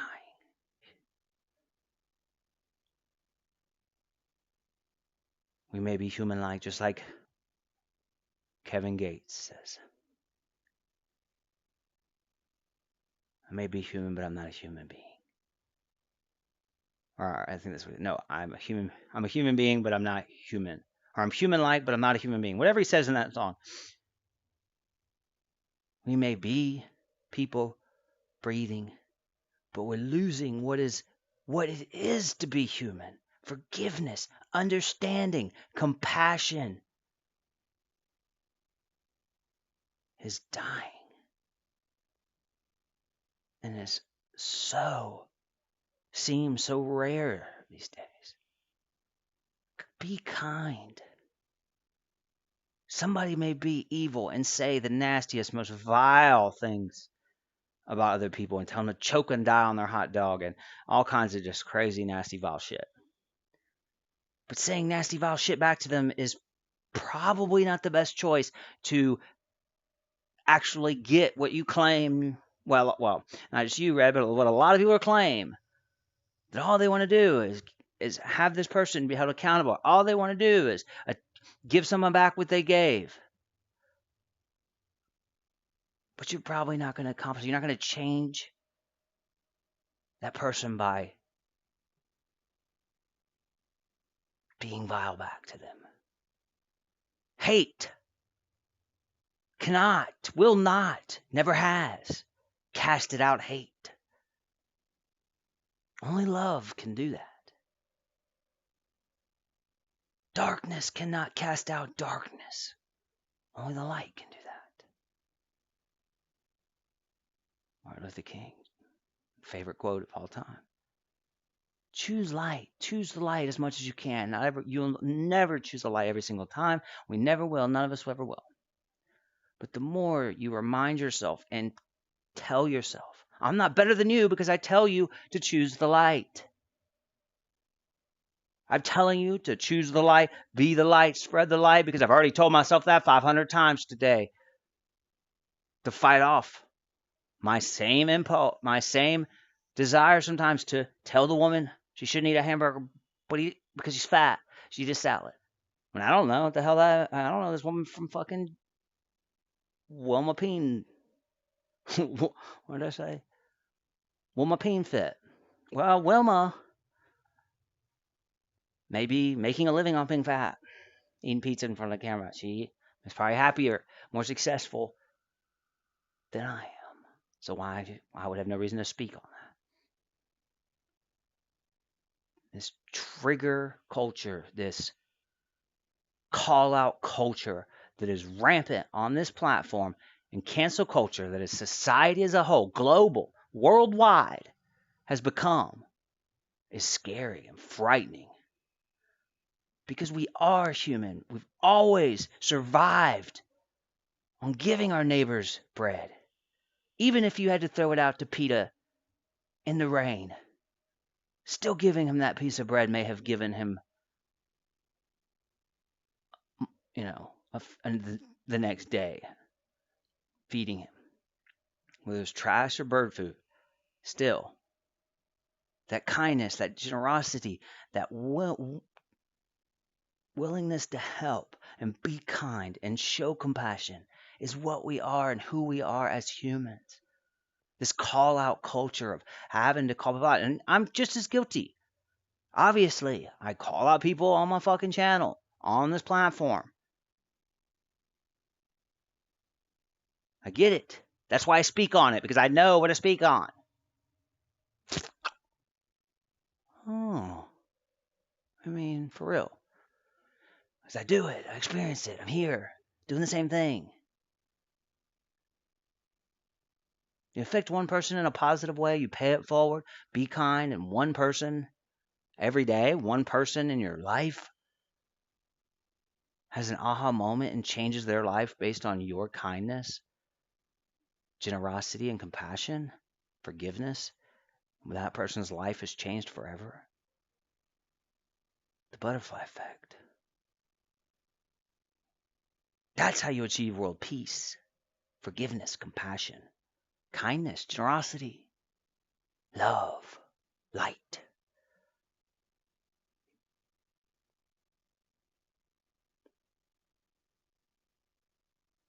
Choose the light, be the light. The more you remind yourself, you'll give into the darkness. The darkness is an evil, evil son bitch. But the more you remind yourself and think about this and think about these things and stop yourself from acting back, clapping back, and stop yourself from acting on what you know eventually decide is not the way you want it to come across, then the more you'll choose the light, and the more the light will affect you, and the more you will cast out the darkness, the more you will find that if you look for light, you will find it in abundance. It rains down from the heavens. Light is everywhere if you look for it. It's an abundance, huge abundance over any darkness that creeps around corners. But if you look for the darkness, and that's what you'll find. So look for the light. Remind yourself of what the right choice is. Remind yourself that, maybe you can't make amends for something you did wrong, so pay it forward and give somebody else a chance by helping them do it for themselves and against somebody they hurt. It's these acts that become all-encompassing and make the world a better place. If we assume, accuse on our perception of small pieces of information, we will continue in an endless, dark spiral into a toxic chaos that frightens the fucking tar out of me. And I think about it often. And I'm ready. I know. Confident. I already have passage to the kingdom. Are you ready? Because what I see in the world, it's already over. And we need to prepare for judgment. Are you ready? I am. I'm prepared to face my Maker for Judgment Day. I'm not saying I'm better than you. I'm just saying I'm confident that I have already got passage to the kingdom. Maybe I'm wrong. I'm not. The truth and the light are the only way to the kingdom of heaven. Choose the light. Choose the truth. Use the truth to the light. Choose the light more often. Not every time, not all the time. No one's Jesus Christ. But choose the light more often than you give in to temptation of the darkness. And when you give in to temptation of the darkness, like we all do, and we're going to do again, when you give into that temptation of the darkness and you hurt someone you didn't mean to hurt, or you do something that you didn't realize was going to hurt someone, or you intentionally hurt someone, to choose the light is not to apologize and take amends and make that. If you can't make that person, if you can't take back your words, which you can't, if you can't make amends, if you can't right the situation, to choose the light means to go and pay it forward. Go and give back to other people. If you've chose to give into the darkness, you want to make sure that you choose the light, are the light, and spread the light more often than you give into the temptation of the darkness. Because the darkness is an evil son bitch, and you will give into that temptation again and again and again and again. But if you give into that temptation and you're not able to make it right, and you're selfish and only worried about what you've done and what you said, and you're not being selfless, then you're falling on the wrong side of the line, my friend. Because the darkness, you may make amends sometimes, you may help someone occasionally. But if you hurt one, you should help three. If you hurt one, you should help three. You hurt 10, you should help 30. Because then when you have hurt 10 people and you help 30 after that, you couldn't take away the pain that you caused for 10 people. But if you went out and was selfless and helped 30 people the next day, you have now chosen the light and spread the light and done good in this world and sent us in the right direction as a whole more than you have participated in toxic, hateful darkness. You want to make sure that you have done 3 times more, chosen the light and been kind and chosen to be generous and chosen to give and be selfless. You want to do that 3 times, 100 times, 50,000 times, many times as it takes every day in every situation it even is possible to make up for the darkness that we all have done, that you have done, that I have done, that we will do again. It's not just about apologizing and making amends for the darkness. You don't just go and hurt people, and then, apologize and make them feel better about the situation, apologize, make that person feel better about the situation, and then end up on the wrong, and still that's all you've done, and end up on the wrong, and end up on the right side of the line. If you hurt one, you need to go up. Be selfless 3 times and help people that you have to go out of your way, who didn't ask for it. You're not gaining anything from it. That's how you ensure. You don't have to do that. Maybe you don't. Maybe you are doing what's right. It doesn't mean you're absolutely going to end on the wrong side of the line. But I know for me, personally, and only me, this is my opinion, take it for what it is. But if I've hurt one, I want to go help 3. I want to go and pay it forward and try to bring a smile. I caused pain for this woman for 2 years, and I can't, on things that I did and said a long time ago, and there's nothing I can do. There's nothing selfless I can do for her that is going to change the way she perceives my words in this very stream, probably. But I know for me, I really absolutely with everything I am want to end up on the right side of that line when I have to be held for judgment. I want to know for sure. I want to be confident because I am confident. Because we can't foresee who it hurts and how we hurt people with our words, our actions, and our behavior. So when we know that we did it, for me to be confident, I try to go out and continue to help people. That's why I ran into that creator's line. So that's why I give myself and give my time and effort and knowledge and try to teach people without getting anything in return, without getting the money that I need to bring back my credit, to get my license back, to pay those student loans. I ain't worried about what I eat next week. I will continue every day to eat popcorn and cereal and PBJs. As long as I know I got passage to the kingdom. I will dance in the rain and smile doing it. The only way for me to know that I have passage to the kingdom, because I can't know for sure that I have made amends and fixed my wrongs. I try to go out and pay it forward. Spread the light and help somebody that didn't know it. After I made those judgments on that Facebook story, I picked out 5 people. 5 people. I went and commented on their stuff. Who does that? Who does that? Who goes on people's fucking Facebook? They don't know them. Comments on it. There was one lady, this Spanish lady, she was dancing, she was jumping up and down with a little American flag because she was just given that very day, that's like 2 days ago, given citizenship to the United States of America. And boy, this woman was so proud. There wasn't no comments or anything. She is so proud.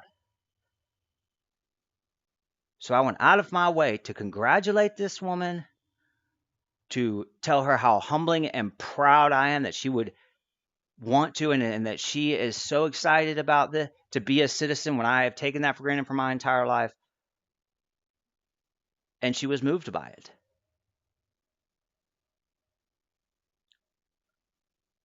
But once I realized that I was making these assumptions, and made me realize that I was saying this woman was fat, needed to choose the hamburger over the fucking. She needed to choose the salad over the hamburger. I realized that my perceptions, and I'm, make accusations and assumptions about people that are incorrect all the time. And if I'm making them and able to stop myself in this situation, watching these Facebook pages, who knows what I've done and said and is perceived in a different way and hurt people I've hurt. Because I'm not able to stop myself every time. I don't even know that I'm doing it every time. But if I can come to this realization watching Facebook videos, I haven't hurt anybody watching these Facebook videos. But I know that having this realization, looking at these Facebook stories, and having this realization of how it's so easy to assume that our perception is accurate and that the person deserves to be attacked and deserves for these things to be said, hurtful things to be said.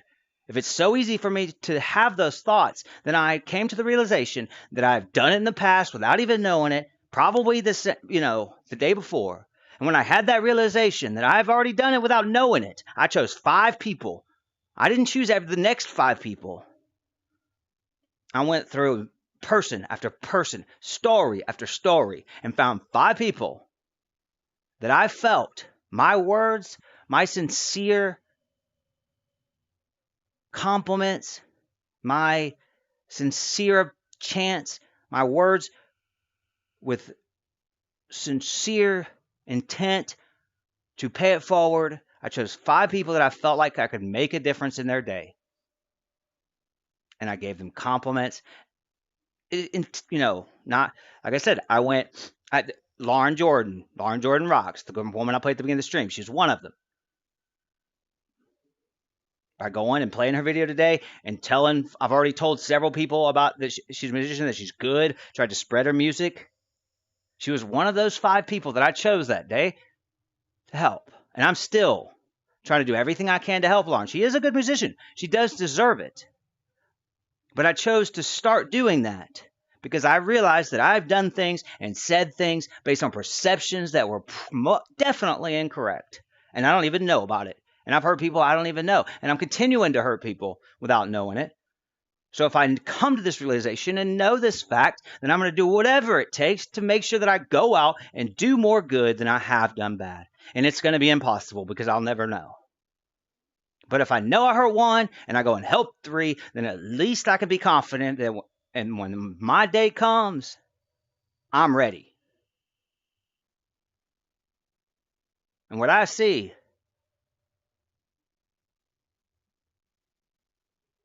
you should be having some similar thoughts on your own life, everybody. Because, I don't know, it is a dark world. But I'm confident that I'm ready to meet my Maker for judgment. I am confident that I have chosen the light more than I have given in to the temptation of the darkness. And therefore, I am confident I already have passage to the kingdom. I won't even stand before judgment because I'm predetermined and already have passage. Because even if you are judged and stand before your Maker on Judgment Day, and did not choose the truth and the light more than the temptation of the darkness, you are still given a chance. Because it's an all-loving God. Does he love, when you say all-loving, does he love everything you've ever done? No, that's not what it means. It's an all-loving God because love and light forgives. Love and light goes beyond what we think is enough to make amends. Love and light is a continuous, selfless act from now and forever to do anything we can to make up for our mistakes. That's what love and light is. That's what all loving, unconditional love is the pain that we inflicted on a person in one word or one sentence or one situation. We will try our best for the rest of our days in any way we can. If we cannot erase that pain, to try to take it and try to give it and try to erase it, no matter what it takes. And if we can't, then show love to others. Give back. Pay it forward to people you don't know. Be selfless. Show people kindness and generosity, and maybe it'll trigger in their minds that they need to do it more often themselves. And then that person does it, and then this person, and then they have these realizations that they are also thinking these things, and they're also doing these things, and they become better people tomorrow than they were today. Because you paid it forward. Because you helped 3 when you hurt 1. We've all already given in to the darkness. We will do it again. So when you get an opportunity, when you think about it, when you have means to do so, choose the light. Be the light as long as you can be before giving into the temptation again. And do that by spreading the light, by paying it forward and giving it to anyone that will take it. Even if they don't, it doesn't mean anything to those 5 people. I tried my best to pick 5 people and think hard about my compliments and what I could do to help them in any way that I could help them. I didn't just give them a, hey, that was a nice video or a fucking emoji. Not that those things don't help and not those things have anything against those. But I tried my best to make a difference in people's lives today because I know that I have hurt people that I did not intend to do so.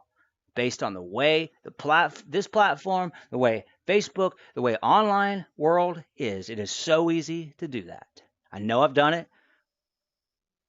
I know I'll continue to do it, no matter what I do. Because I am no saint. I am a sinner and I sin every day. But just because we're sinners doesn't mean we can't help and give back and pay it forward as much as we possibly can. More. The best of our ability and means to do so, more than we perceive we did wrong. It's impossible. I get it. But that's how you choose the light. Be the light as long as you can before the darkness creeps around its nasty head around the corner again and tempts you to choose the wrong path. Be the light as long as you can. Remind yourself.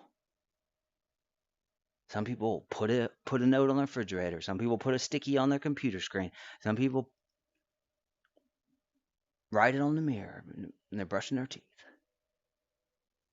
Because the more we remind ourselves and do these things, to remind ourselves to be that light and to choose that light and to be it as long as we can, the more we will be it. And the more we will choose the right path and be able to help others. You want to be better tomorrow than you are today, and you can do that by learning, loving, and adapting to giving it back, paying it forward. That's all I got to say. I appreciate everybody here. I didn't really get into my outside of online situation, which I was going to, because it's not really fair to me to speak on that person either. So I kind of stopped myself from that. You don't know her. She doesn't watch my channel. She doesn't even know what my channel is. But she hasn't done me any wrong. All of this relates to her, and I wish she would. I've told the things I was going to speak on her. I've already told to her face, and she's not listening. Like she's literally, and it's causing me to put myself in situations trying to help her. That if she won't listen, then.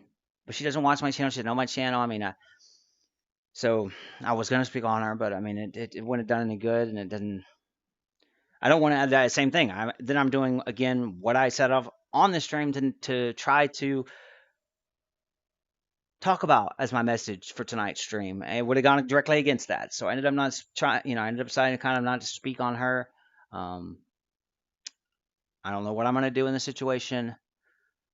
I really don't, because it's starting to take its toll on me emotionally, and she's not going to listen to my advice and try and even just not even just listen to my take my help. She's going to,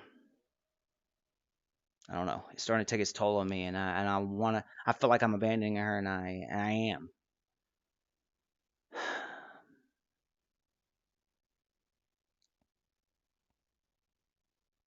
But I can't.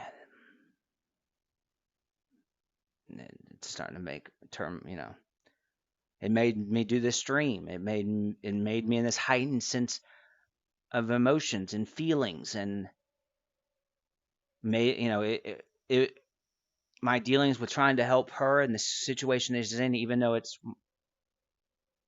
a very bad situation, the frustration and feelings that I vicariously get from trying to help her, it's the reason I was in a heightened sense of emotion tonight, that I felt like clapping back and talking about these other people directly is it's all from trying, because it's starting to take its toll on me, and it's not my life. I have my own problems, and I can't help all the time. I can't, because I help too damn fucking much in situations. Doing the Facebook thing and everything, when I was talking about that, helping and giving forward and paying it forward, those are where it means that I had the time, and it wasn't causing me emotional stress and emotional pain, and causing problems with other relationships and other interactions throughout my day because of paying it forward. Then I can't just help people when it's taking away from my ability to make more money, to just remain away from the darkness and remain out of depression holes and be able to fucking choose if I want to eat fucking chicken next week and not fucking Rice Krispies or fucking peanut butter. Then I don't need to be doing the things and helping these people if it's because it causes me so much pain, which I, just like anybody else, cannot help but put onto other people, because energy cannot dissipate. Energy does not disappear. It transfers from one source to another, and I can't take on somebody else's negative energy, toxic energy, and then spread it onto people and spread my time into something that I'm not getting anything out of. Not money, and especially if I'm not getting any money out of it. But if they're not taking my advice and they're dragging me into situations, and then it's just really starting to take its toll on me, and it has been for some time, and I feel like I'm abandoning this person, and I don't want to, but I can't.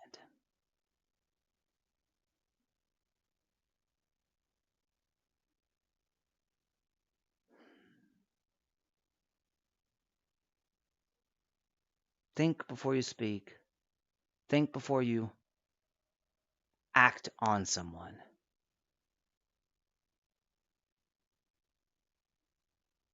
Worst thing in this world, or second worst thing in this world, is chosen ignorance. The worst thing is acting upon ignorance. Acting upon that chosen ignorance. If you chose not to know, if you chose not to do everything you possibly could to make sure you knew what you were doing and knew what you were talking about and knew everything there was to gain by considerable, reasonable means before some time constraint or some reason that made you have to do it now. You took the time to make sure that your perception is your perception based on every possible information you could possibly get. Consult others, rewatch the stream, reread the text messages, think about it, think about how you want to react to someone. That's all we can do.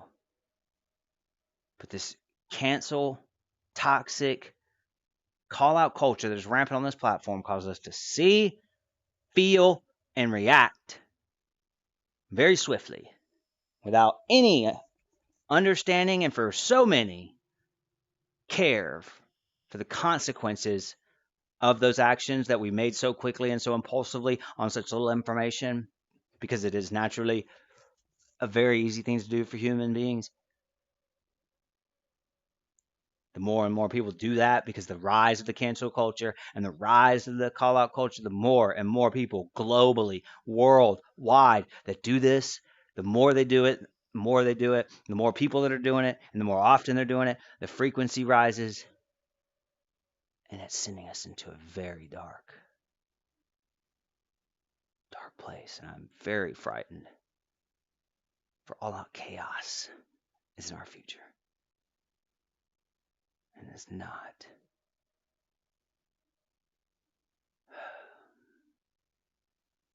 It's not what I want to be a part of.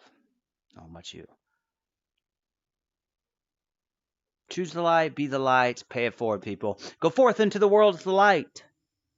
And you, yes, you, and her, and him, and everyone that chooses the light and bees the light, and then spreads the light to people that you don't know.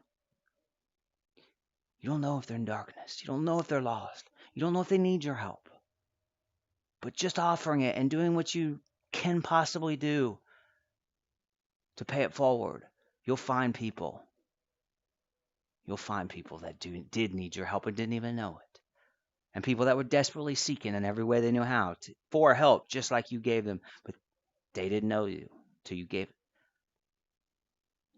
You may strike out 100 times, but when you help one, and you help another, you've hurt one and then help 3. It may take you may have had to try to help 100. But you hurt one, you know for sure. So you went and tried to help 100 and you end up helping 3. You're on the right side. Are you ready? I'm confident, and I am.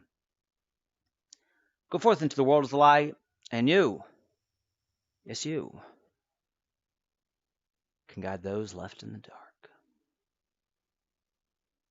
Adios, people. I'm tired. I'm going to bed. Who knows how long. Bye. Be good. Be kind. Respect always.